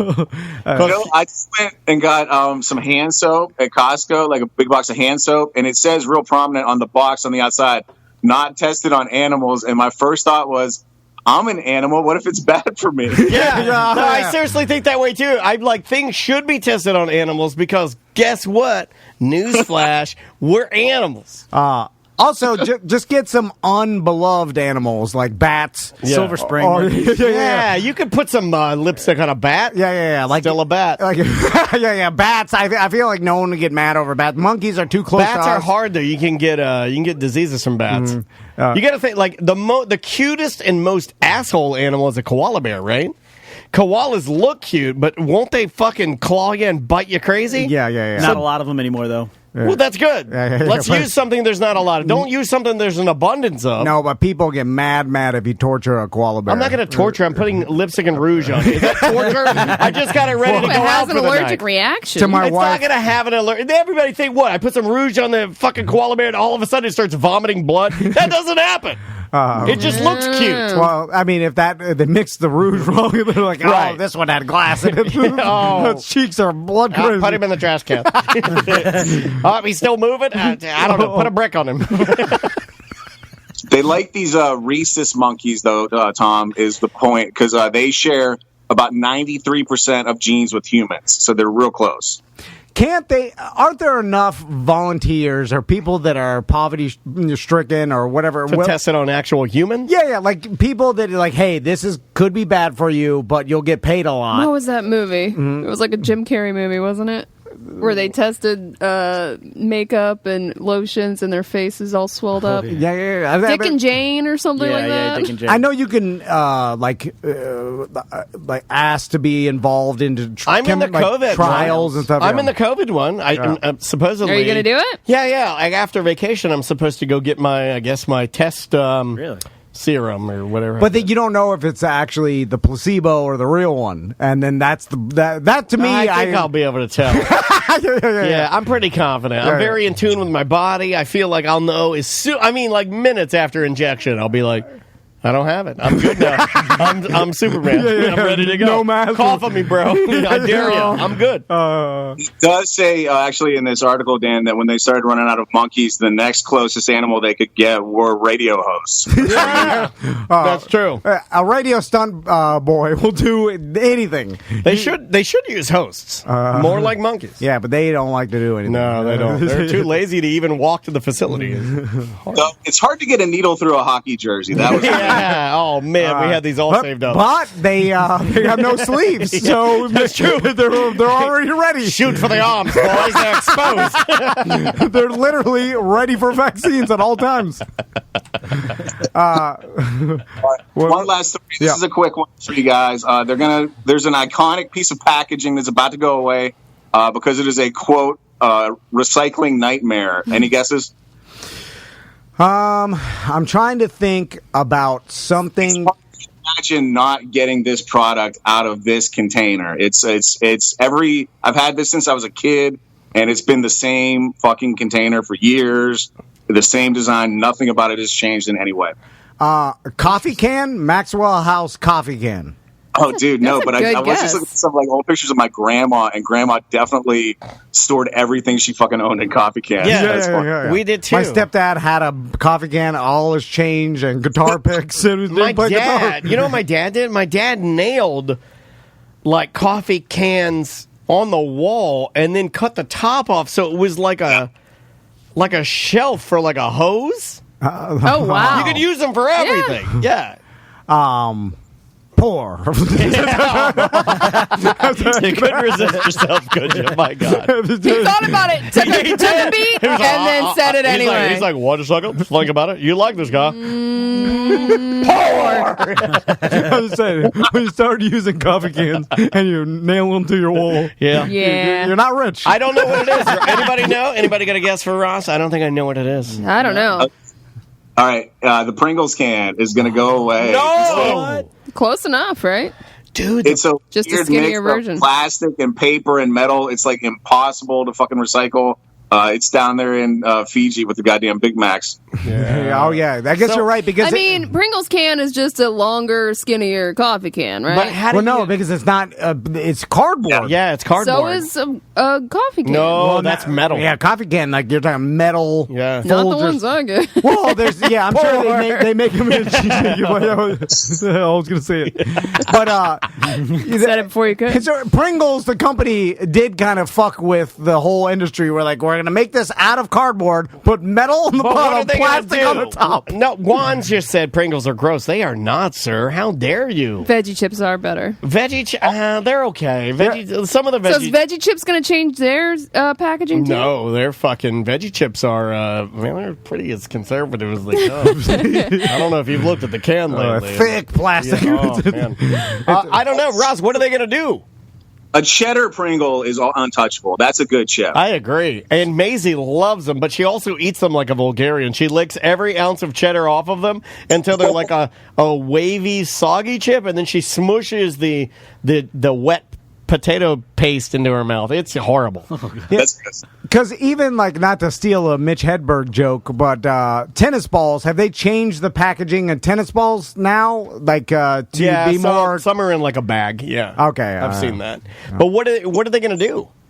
Even that is tennis ball is just that's plastic and then like little metal and then plastic. The Pringles tube, you got paper. It's got this weird coating on the inside that's plasticky, impossible to disassociate from the paper. And then that metal rim. It's just like it's everything all wrapped into one. You can't do anything with it. Right now, Dan, Kellogg's, I guess, is the maker of Pringles, and they are trialing a different can.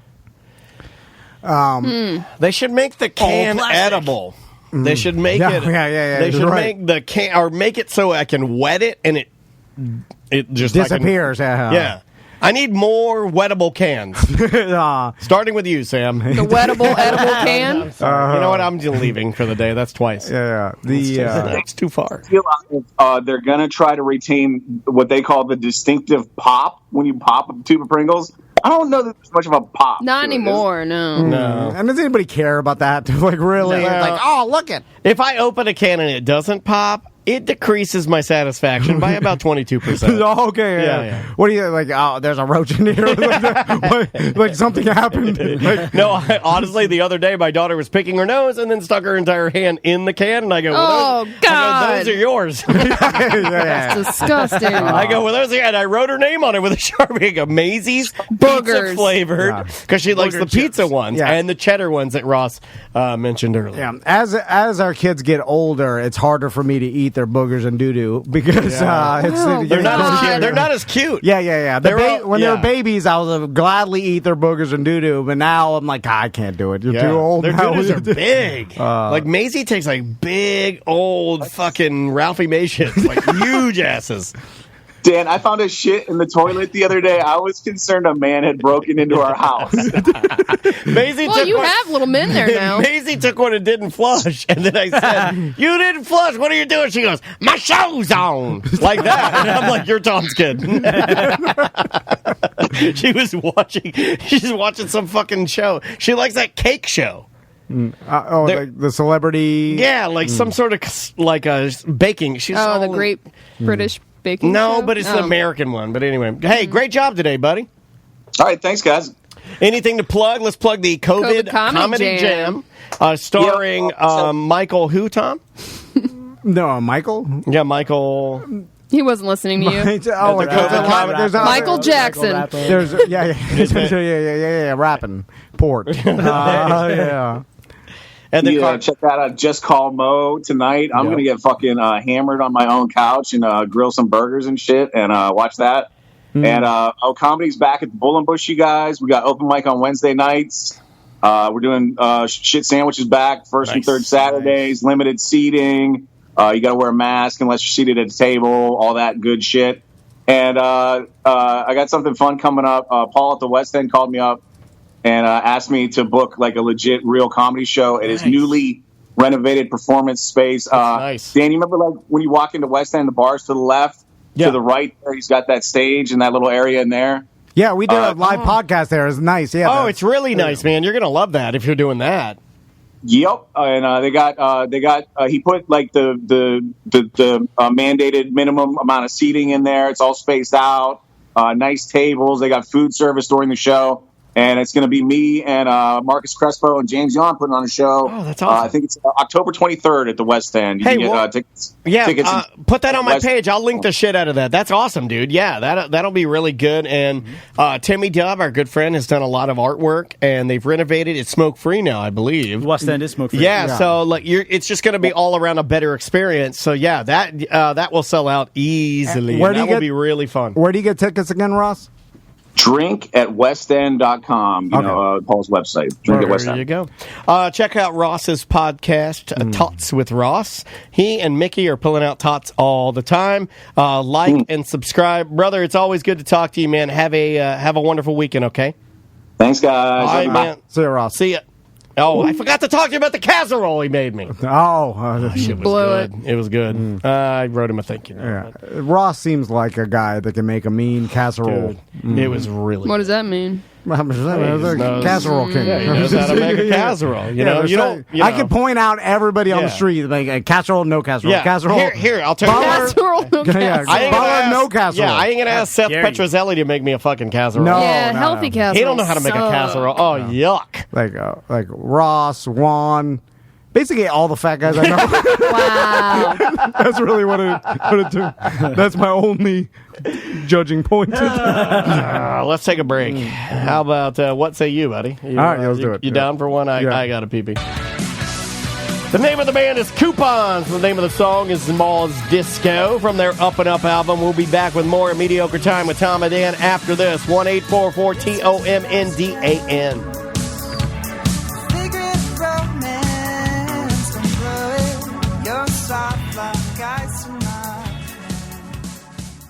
Oh, man, my stomach hurts. I think I'm going to fart. Oh. Number one in fast fun, Seminole Power Sports. What'd you do? I don't know. Now that one I can't explain. No. Sometimes I can explain. There's some continuity. Like, well, I don't know. You played the fart, and then our tag. I paid $40,000 for that jingle. Put some respect on it. Seminole Power Sports, Seminole Power Sports North. If you're looking for some fun, number one fun. They're the number one in fast fun.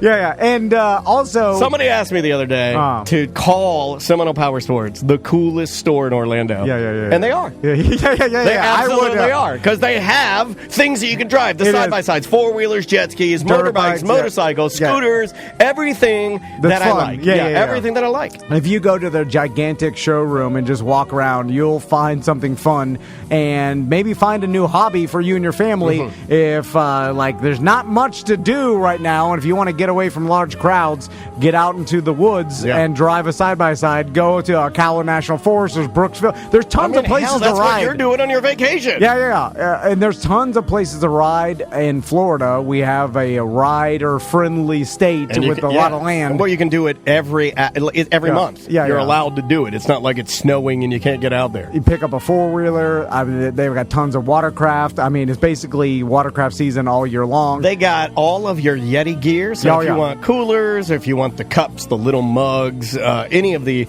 awesome soft side Yeti coolers, they are one of the largest dealers you can find. Here's a tip. Let's say a storm's coming and you're looking for generators. They got tons of Honda generators there. And so if other places are sold out, go check out Seminole Power Sports. Or if you just want to tinker, here's what I would say. I have a 2017 Honda Ruckus. I changed my own oil. I put on a Yoshimura pipe. I put on a Yoshi pipe. Me and May get out there and wash it and tinker. Fun hobby. Favorite thing to do with my daughter is to wash my scooter. Mm-hmm. If you ask Andrea right now, what do they like to do? We like to go out, we put our music on, we get the scooter going, and then I give her a victory lap when I'm done. We ride around the parking lot.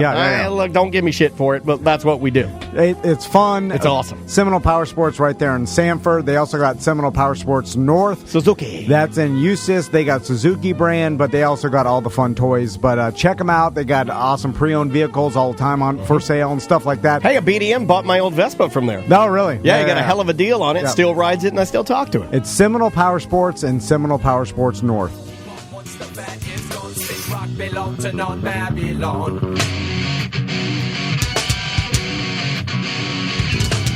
You know, we're going to give this drummer guy, have him come over here, and if by chance he's not working or we're not feeling him, you can bring down. Oh man, I miss these guys so much. That's Troy. He'd be down with it.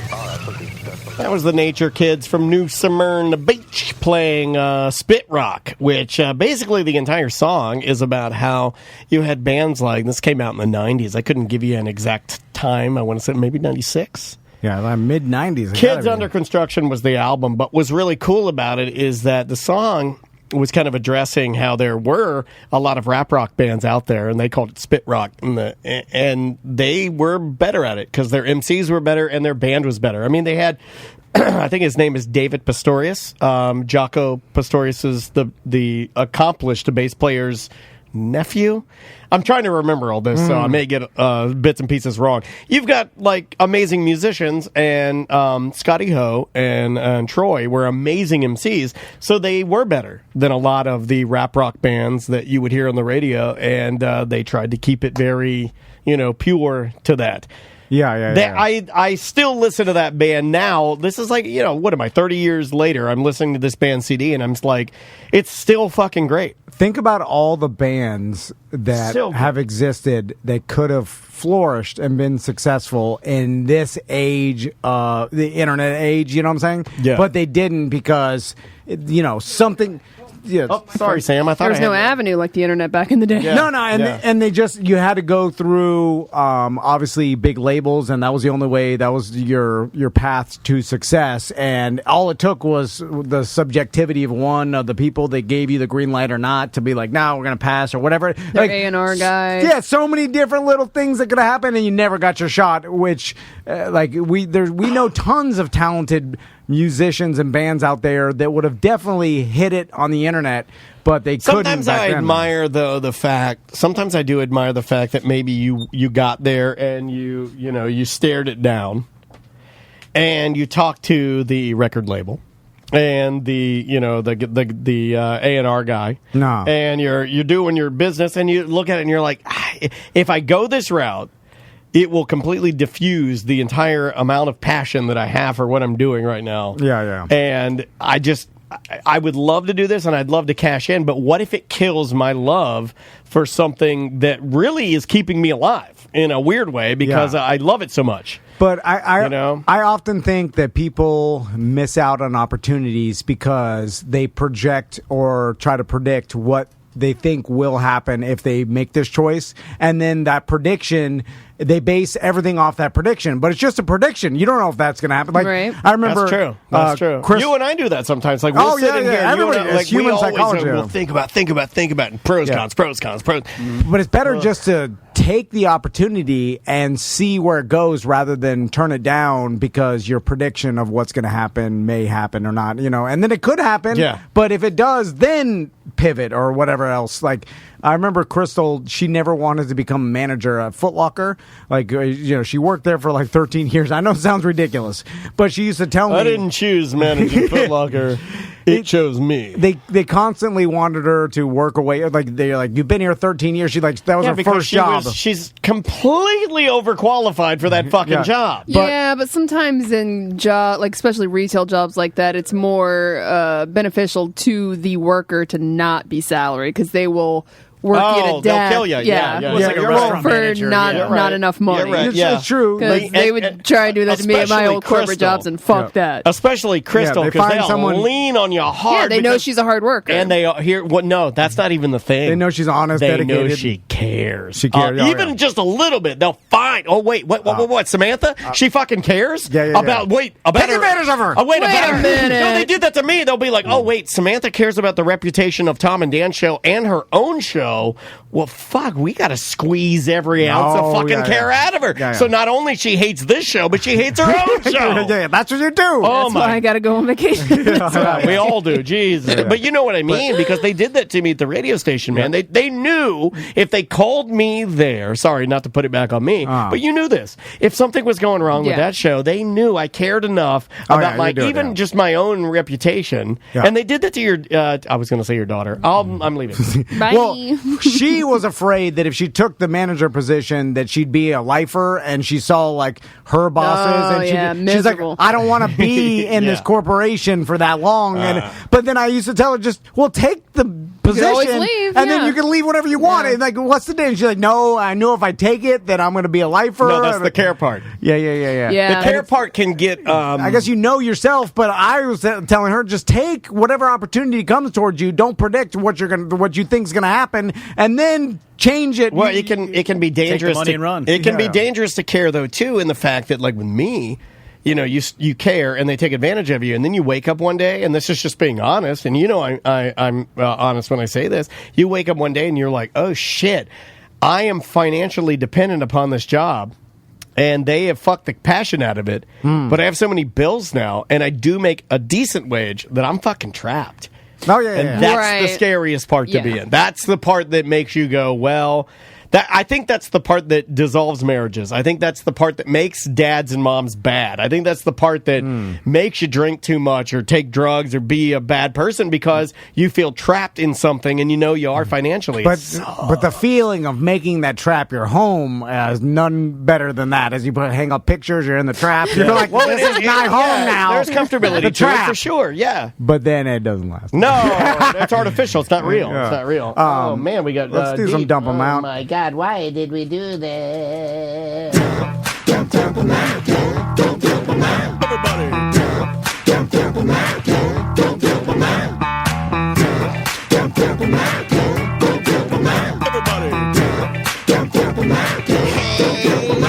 We got too many topics on the list today. It's the end of the motherfucking show. So come on, baby, let's dump them out. Play. I want to see your topics. I want to also see your bottom.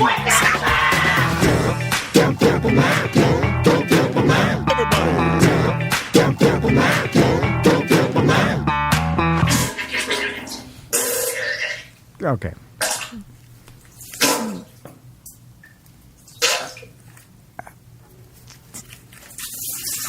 Come on, My God. Listen. I'm not done.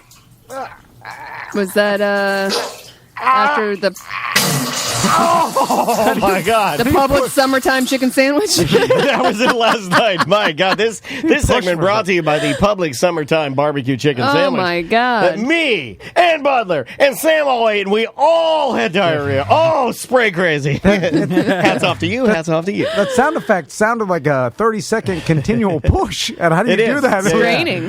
Have you ever heard it in its entirety? Just like truly. Here, listen. No, I don't want to hear it. No. And it goes. And then it goes. Oh, man. That was a brown pee-pee. No, hold on. Come on. That's not it. Here's when it really goes. Come on. It goes right. And it goes.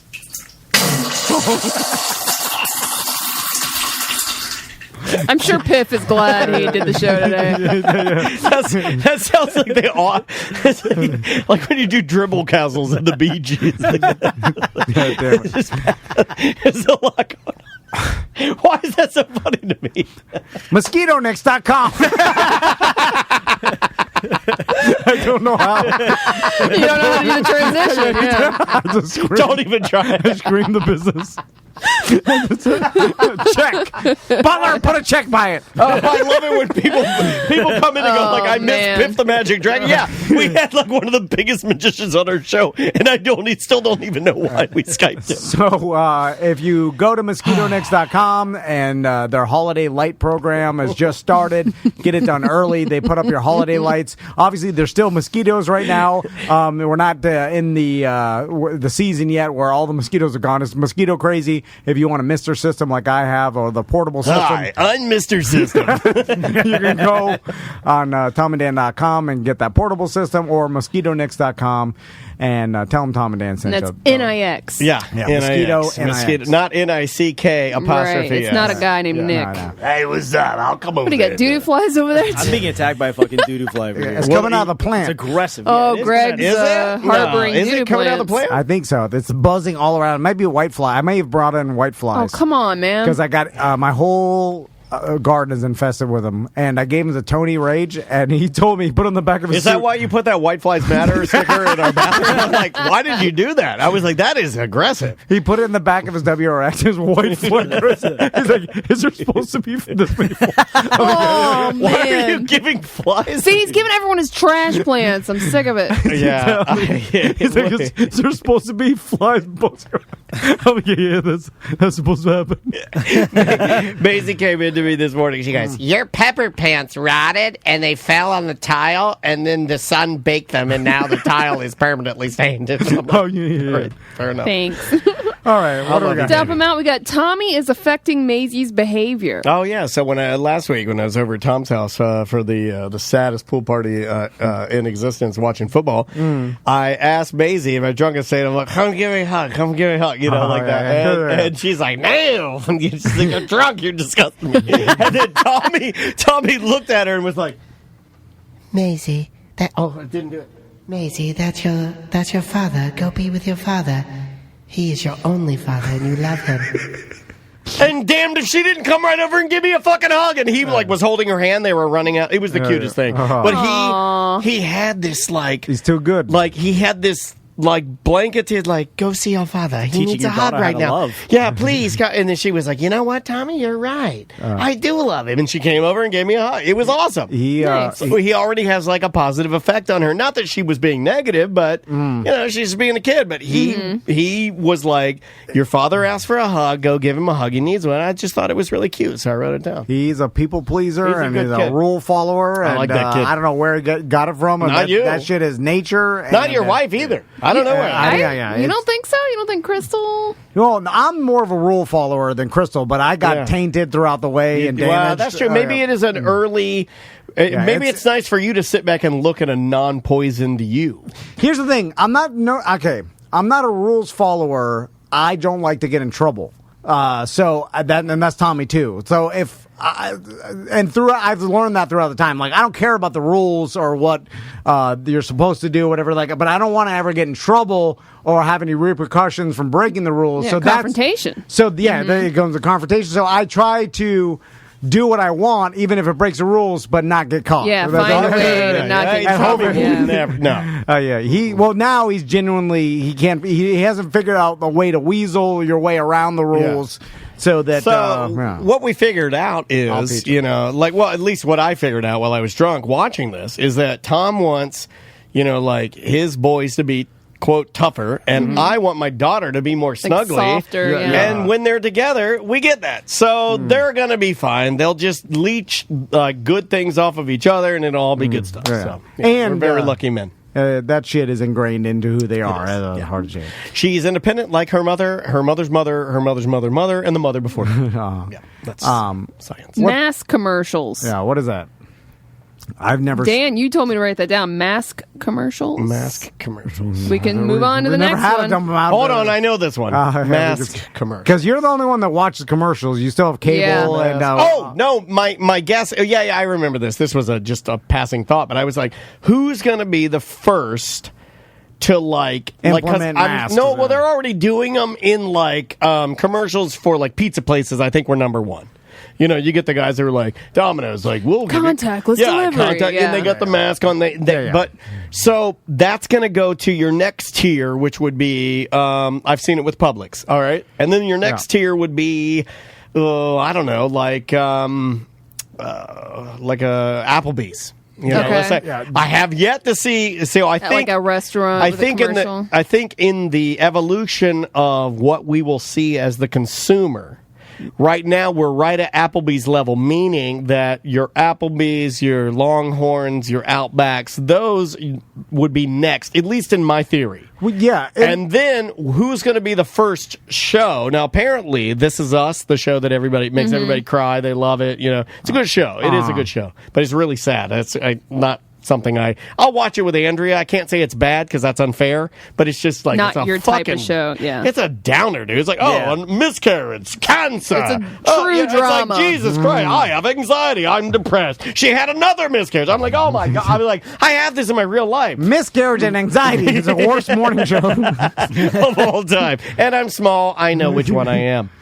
But yeah, I'm just in that. I was trying to pinpoint. So we're at Applebee's. What show will be the first to they're not going to do that, right? You're not going to have shows where entertainment shows. If the guys are outside that they all have masks on and you never see their face, then why are you even? What about live shows, like talk shows and stuff like that? Well, they're doing. I guess, and the news, they're they don't doing have them, but masks, the audience right? is either virtual or spaced out. Yeah, I saw a commercial when I was researching Piff for Kelly Clarkson, and for whatever reason, she's got an eye patch, like a pyro now. I have no idea. She lost an eye, but she. I have no. I heard that. Kelly Clarkson has an eye patch. Don't know why. No, she lost an eye. Seriously, yeah. No, she didn't. How? She was trying to get a breadstick too fast. Knocked her right out. She's a bigger gal. And then in the preview, unlimited breadsticks at Fazoli's too. Of the show, when she invited the guest out there, whoever it was, she's like, "Oh, virtual hug," and so that I was like, "Oh, this is the current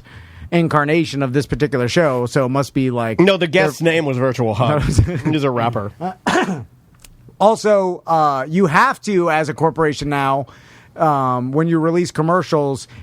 Put in the mask thing because that's everybody's reality. If you didn't, I bet you there'd be crazy people complaining or writing you hate letters. Well, you had a way to go, right? You can either go with, we're filming our show and our business lives in pre-COVID. Yeah. Or we are realists and we're in reality. I think it would be too off-putting if you did. Okay, say you recorded. Is the Big Bang Theory still going on? No. But Young Sheldon is. Young Sheldon, which I have no idea what is that. Fuck Young Sheldon. It's a spinoff show. So in Young Sheldon's universe, they try to, but no, seriously, every TV show and entertainment thing has a supposed fictional. It wouldn't work because Young Sheldon takes place in like the 80s, yeah. Okay, so it'd work. Yeah. Well, no, like let's also take they do a laugh track. There's not a real audience. Let's take a new one. Let's take a new show. Let's say that in what's the biggest show right now? Well, you can say it's Always Sunny in Philadelphia or something. Or like no, that. these cop shows are going to have to do it, like NCIS, because that's real time, real now. Yeah. It's set in. And they're outside. They're around people. Like the cops that I see around here, they're all wearing masks. What about reality TV? They're going to start putting masks on? But that's our reality we live in. But Daniel, he brings up a good point. But it kills the look because you can't have William Hung singing like an R word if he has a mask on his face. Well, he could take it off, just like restaurants or whatever. You get to where you're going in the mask, then you take it off when you're not around people. They're going to have to put him in. Yeah. Well, it'll be the reality of like shows like that. But in like a Friends type, like a sitcom, like a written show. You'd have to implement, because when they go to stores or they go to places, I think it'll be off-putting to the audience to be like, oh, like no one's... Is Curb done? No.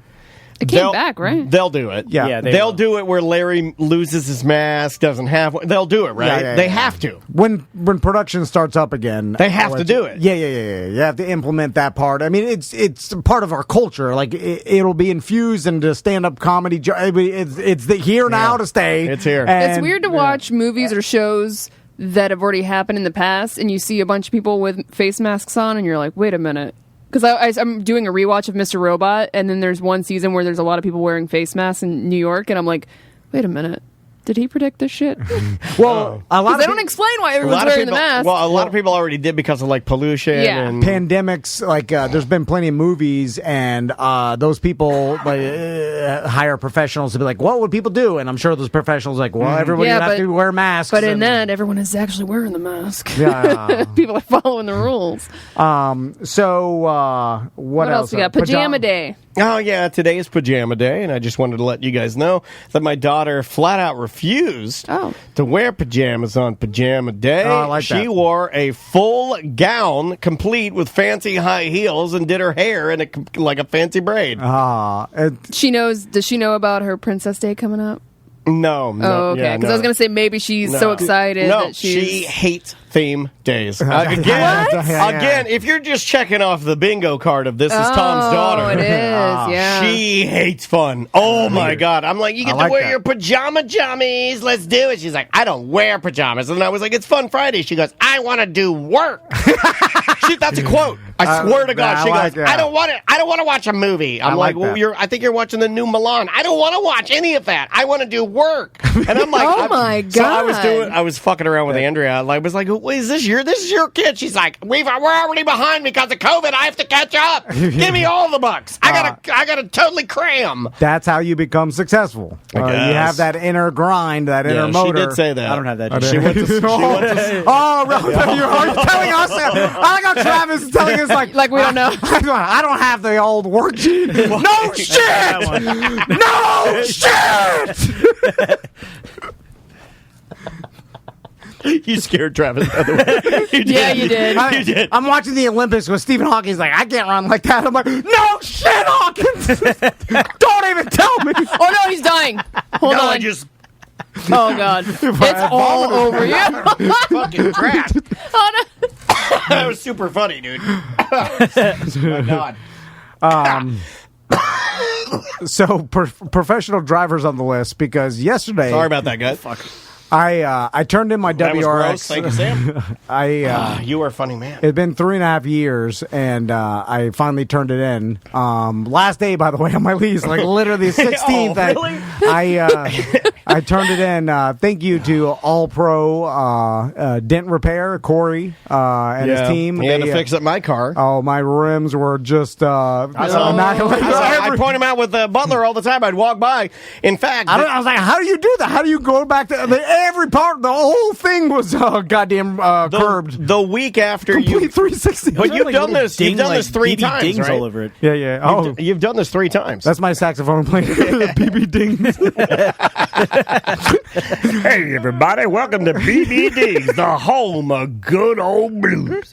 BB Dings. So, baby. Anyway, I turned in my car, and we're not going to buy a car until after we get back from Colorado. It doesn't make any sense. So I'm having to lift everywhere. And so I get done working out, where I work out, and I call the Lyft driver, and I have to go to True Leave to make a quick stop. Why do you need to go to True Leave? Make a quick stop. Well, I mean, I'm going on a trip, and I know You're going to Colorado. Yeah, that's true. That's like bringing a date to the fucking beach. Yeah, but it's easier to get I think it it's here sand at the beach. Than Colorado. It's the same shit. I'm like, the allure of buying marijuana in Colorado is worn off because I could buy it here but why legally. travel with it why necessarily travel with it? I'm not talking about travel. Calm down, bro. All right, Narc. Oh, so you're just going to buy it, leave it at your house, and fly to Colorado? You take it before you leave. Yeah, but you should already have some. You should just wait till you get to Colorado. It's cheaper, dude. It's not cheaper. Way cheaper. No, it's not. Yeah, it is. Supposed to be. No. Where I go, it is. The recreational, it's cheaper if you have your medical, but it's more It's expensive. more cheap if you have your medical, but even if you don't have your medical, it depends on which dispensaries you go to, but there's a lot of cheaper Frogging dispensaries. Molly's in Colorado. She says it's cheaper for sure. Yeah.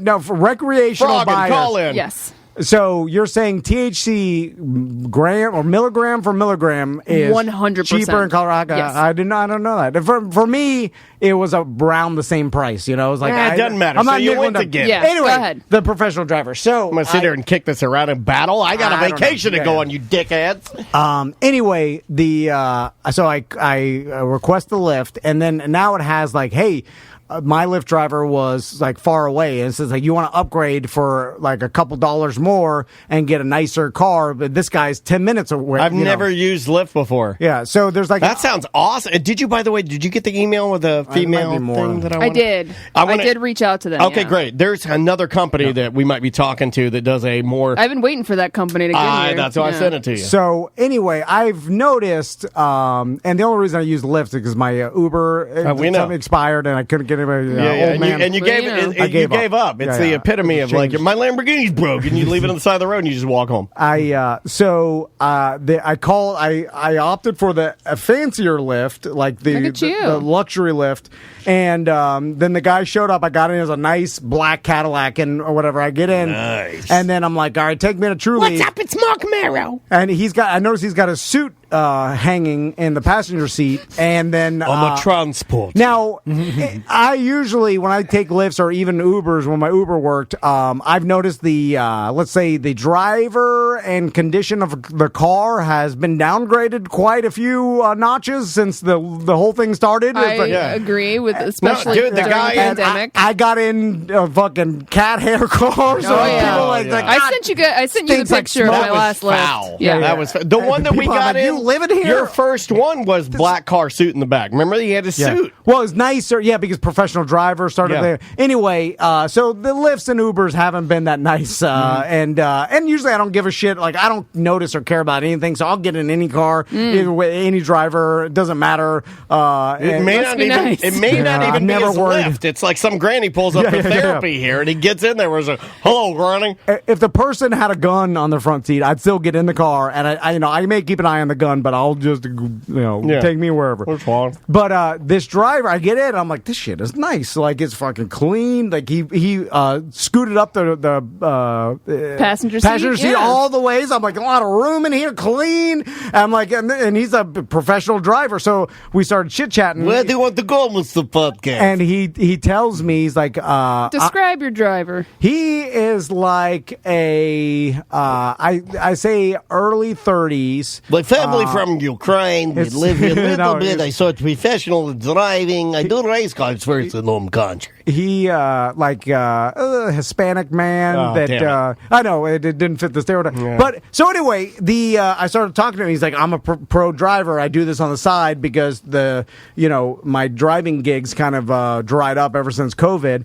And so I had him take me to True Leave, and then I'm like, well, can I just You had him take you to True Well, because then I need to get a haircut to True Leave. I'm gonna straight up. I did do this in Washington too. As soon as I got there, I had a Lyft driver take me to a dispensary. You get your haircut at True Leave? No. God, I need to get a whole different system. Butler, reach out to Skylar. I need to get the True Leave haircut. I was going to True Leave, then going to get my haircut. So I asked him, I was like, I'm going to run inside and get this. Can we add this on? He's like, yeah, change the thing. I changed it. I got back in the car. Stop. I went, he drove me to get my haircut. I'm in the back of his chit-chatting, and he's driving great. wait. I'm in the back of this nice ass Cadillac. Drives me to get the haircut. Did he wait for you to get your haircut? And then he's like, I'll turn off the meter. This is my last trip. I'll just take you home for cash on the way, and I'll wait for you. So he waited for me, got out, got back in the car, and I'm like, this is the way to do it. It's driving Miss Daisy. It was exactly what our president does. I'm just saying. You should have got his number so you could use him as your personal driver. I did. Oh, I got him. Oh, you did? It's called like, and his website, you can see it. It's tell me. It's like winterparkcarguy.com or something, winterparkcar.com. And then, so he started telling me, he's like, I have this one client that I drive. It's actually, he prefers that I drive him to Savannah, Georgia for one day. He does these meetings with his other associates, and then I drive him back. But he's less of a pain in the ass for him to get in the airport and go. And Sometimes it is. I wonder how much that costs. He told me it was $900. But if you could fit the bill, and he says he works. Got the money. He works in the back of the car for the 4-hour drive up there. That's what I was thinking. And this guy's got some stuff to do. And on the way back, he takes a couple drinks or whatever, and then he's just more free because he said flying there you got to go to Atlanta, then fly. That's cool, dude. And I'm like this, and then I thought of Daniel, and I was like, this would be a job perfect for Daniel, I believe. Love it. If professional driver, I got you. If you don't want to talk, I got music. Yeah. Oh, dude, God. he even had like smooth jazz. He had the whole thing because he's what do you want? A pro driver. And I'm like, I got mixes for you, man. Oh, dude, this is a great idea. And normally I don't give a shit. I get in the back of the cat lift and the cat or whatever. I'm like, who gives a shit? But I will tell you, I was like, this shit feels better. Yeah. Now I did look at after the whole ride. I was like, I think it was a little more expensive. Yeah. But other than that, the price of it, I was like, this is nice, and I could see why people have drivers because it is a luxury that does make a difference. We kept that guy. Remember where were we? Was it Seattle? I think it was Seattle. Yeah. Is Uber based out of Seattle? It may be. I don't think so. San Francisco, Seattle. I know it's San Fran. I think it's based out of San Fran, but I forget where we were. But I think Philly was the first time we really used it. San Francisco. Yeah, it's San Fran. But we kept this guy, and we kept him, and then. Because there weren't that many cars. It was a really sweet spot for Uber. And then he'd pull up, and it was a black Cadillac, the biggest Cadillac Escalade they have. We got in. There was chilled waters. He had the seat up. It was really nice. He's full suit. Looked like a chauffeur without the dumb hat. And he just took us anywhere. And you could talk to him. You could change the route, everything. It wasn't like getting in some guy's Corolla and going down the road. Yeah. It was a completely different animal. And I contend there are some luxuries that rich people have, like drivers and stuff, that are actually worth it. Like, there's other luxuries that you're just like, okay, you have a golden toilet, the same shit as a white toilet. And then others, like, okay, you got 17 bedroom mansions. You don't even go into 15 of the bedrooms. Who cares? It's a waste. It's like, it's not, whether you have 2 bedrooms or 17, it's not that much of a difference maker. But man, that good call. Personal driver, I'm telling you. I'd love it. Yeah, get Sam hooked up with your guy. Yeah. Well, you don't have to. You don't have to worry about traffic because you don't have to pay attention, right? Yeah, you just chill in the back. I don't have to do that now. My car, I can set the cruise. And then it'll, in traffic, I don't have to use any of the pedals. It'll just go down the road. Oh, yeah. And it keeps you in the lines, too. I got to make sure my feet are by the pedals just in case that shit shuts off. I'm just jacking it. Someone just got arrested or fined or something for falling asleep in another... Oh, yeah, I saw that. You saw that news story? Mm-hmm. In a Tesla, yeah. Apparently, a lot of people are doing that. They just fall asleep. Because it was speeding, too, while he was asleep. Oh, yeah. Hold on. How does that work? Well, because if there's no cars in front of you, it'll go. If I set for mine, I'll set the threshold at, let's say it's adaptive cruise. So if the speed limit's 75, I set it for 80. Okay. If there's nobody in front of me, it's going to go 80, no matter what. I thought Tesla knew by the GPS every speed limit of every road, and it wouldn't go past that. Or you could there push might past be some it, right? sort of manual override. Who knows? Okay. I think you can go faster than the speed limit. Will the car do it by itself, though? If you set it I've there. never. I've only ridden. you can set your cruise control faster than the Yeah. speed Well, limit. no, I know he's it's asking crucial, if but the Tesla, Tesla and I the would imagine self-driving. yes, you can. You just set a max, so it's like they ask you like whatever. I've never driven. Well, I've driven one, but not to. I've never used cruise. Because there were like shit. I don't know. That's a think good question. My truck will. I could set it where it warns me with some sort of ding if it goes past a certain. Like, but you have to set it all. It's not smart. But I'm wondering if like super smart cars like Tesla and stuff that drive themselves will abide by the set speed limit of the road if left to its own devices. Wow. Okay. Juan just got the answer. So apparently, in a Tesla, you can set it to go faster, up to 45 miles per hour faster, but only on highways. No, it won't do it on. Okay, So you could set it to max it out. You probably did. You probably just maxed it out on the highway and just fucking fell asleep. Some balls. Yeah. It's just like I'm max. Brave. Just going to sleep. Right? Goddamn. That's brave, man. Because even mine, like I'm getting used to the. You didn't have to max it out. Like bro. I said it. I've been going back and forth to mom's hometown and like back and forth, and like it works really well. It stays in the lines. It sees the other cars. It'll stop correctly. It's great. Yeah. It really does work great, but it does make me nervous. So I'm always awake, looking at it and just kind of letting it do its thing. But my foot's always. If we get a stop, I always have my foot ready to go. Yeah. It'll be where our kids will have. They won't have feet. Evolutional. They'll laugh at us for driving our own cars for sure. I doubt if they even learn how to drive a car by the time they're 16. I bet there'll be shit. I don't know, 16. What do you think? Like we're talking about 10 years from now. Do you think? Oh yeah, dude, 10 years of advancement in technology. I mean, for sure. You think it'll be gone? But do you think there'll be in the majority I think in 5 years, I think it'll be gone. 5 years is pretty fast, man. Dude, look how fast. I don't 2020. even think in 10. I think you'll be able to buy an optional. But we can't even get people to wear fucking masks, and you're going to take away their. I ain't getting in no goddamn machine. It's going to drive me. Who says? Who says? Yeah, of course they'll be. I'm just like, I don't think it'll happen. I think that you're taking away to a lot of people, to a lot of people, it's taking away your right. Yeah. It's taking away your right to direct your car to go in any direction you want to, and that's a goddamn American right. And to be the dickhead that cuts people off and speed. It's going to happen. You're right. There'll be the backlash, and there'll be the pushback, and there'll be the people that will never drive. There'll be an automated lane that's faster than anything else out there. It'll be no traffic. It'll be toll crazy, but it'll be. I think it'll be the best option. And plus, I've listened to podcasts before that talk about like Sign me the fuck up. All Uber drivers and like Lyfts and stuff will all be automated by a certain amount of time. They're trying to test it out. Like they that one hit the bicyclist in Arizona, but they were trying to test out all that stuff, and that set them back. But there's been a lot of accidents. But with self-driving cars, with all this technology and like Tesla and like even Daniel's car, like Subaru had the option of the smart, like it'll stop for you. I drove that. I forgot to tell you. What is it called? EyeSight? Yeah, I think it's called. I drove the Subaru version. Yeah, it won't let you crash. That new Forester Sport is fucking tits, dude. I wish I'd seen that. The Forester Sport is amazing. But anyway, it'll stop. Like there was a guy on did a YouTube video of testing the EyeSight, and he put his trash cans in front of it, and he like just was hauling ass towards it, and it fucking stopped perfectly. I mean, it was like perfect. Yeah.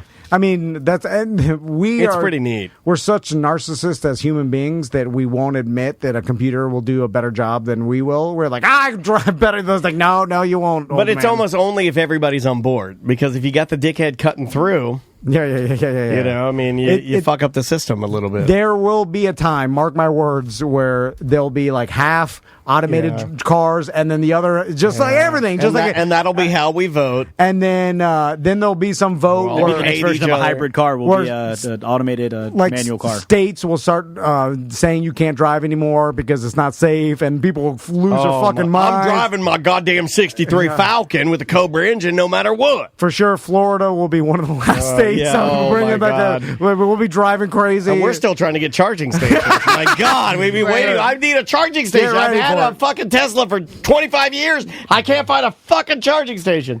All right, let's get out of here. Yeah. Okay. We're going on vacation next week. I need it so bad. Well, you guys are. I'm driving to get my mom's and dad's ashes. I know.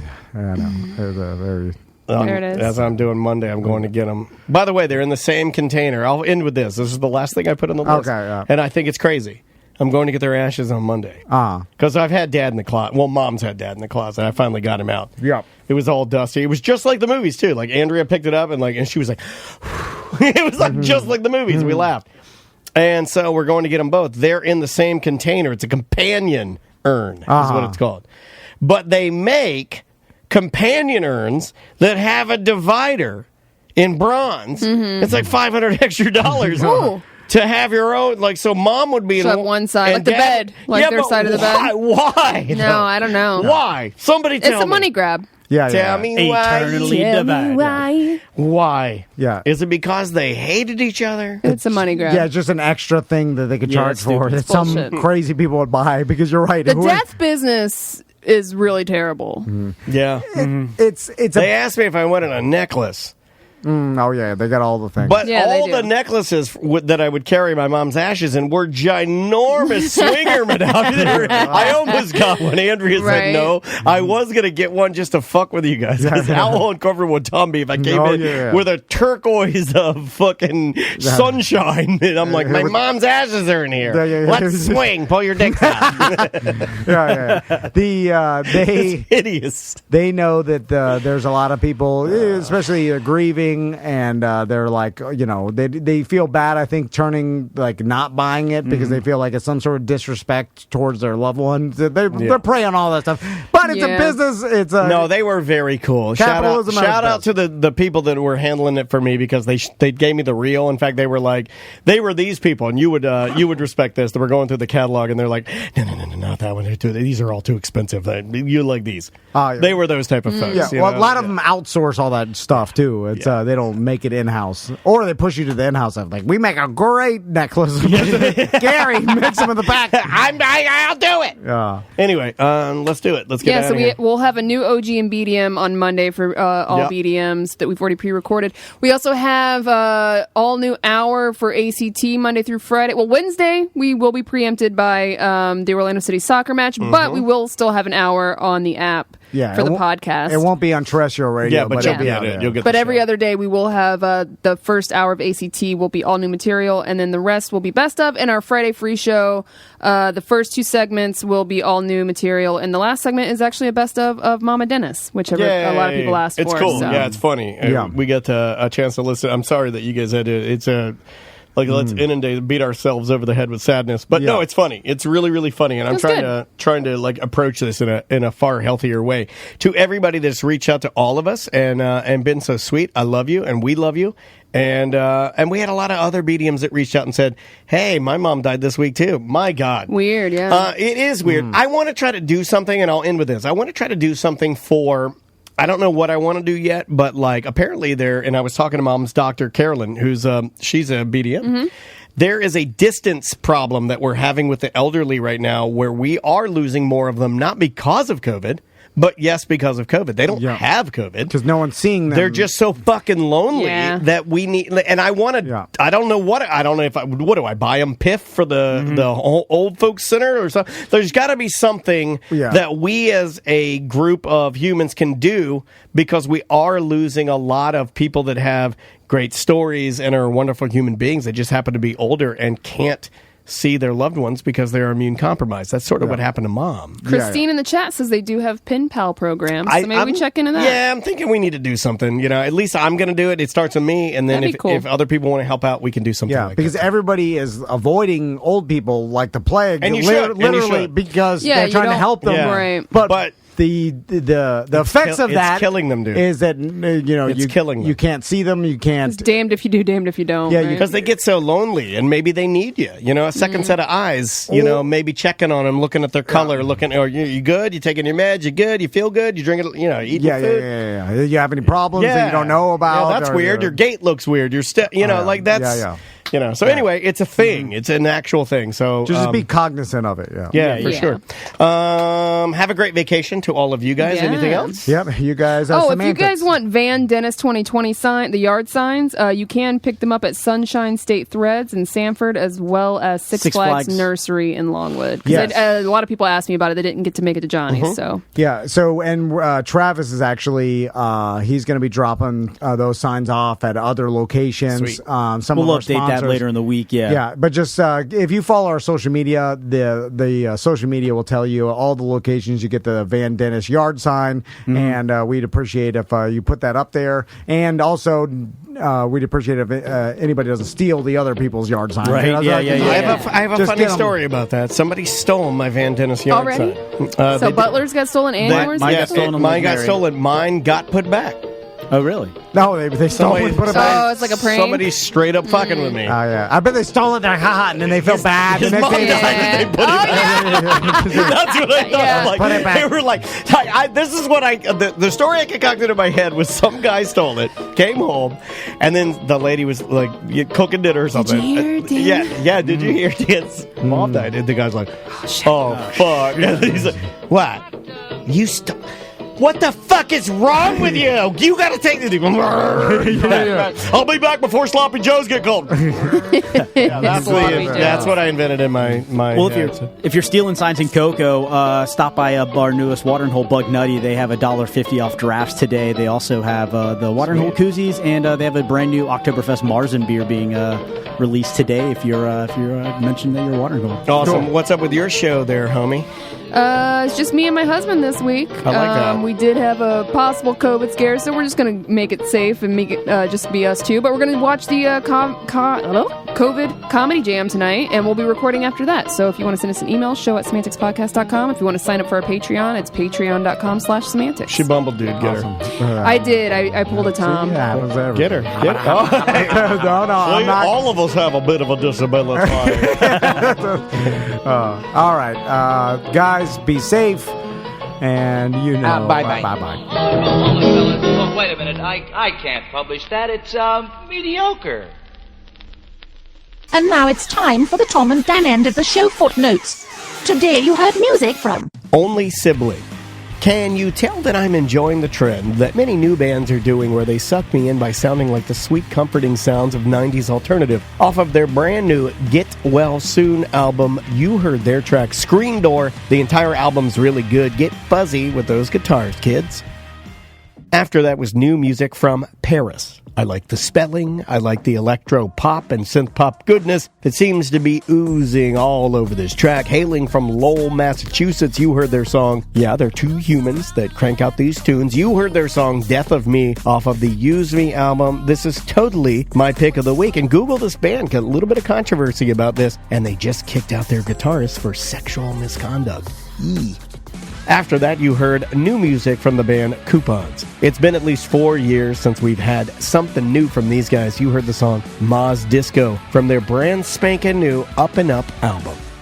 And we closed out the show with a super old song from New Smyrna Beach's own The Nature Kids and their classic Spit Rock. It's basically about rap rock and how bad some of those bands could be and were. Love this band. And on that note, I'm going to need some time off. We all do. And we will see you next week.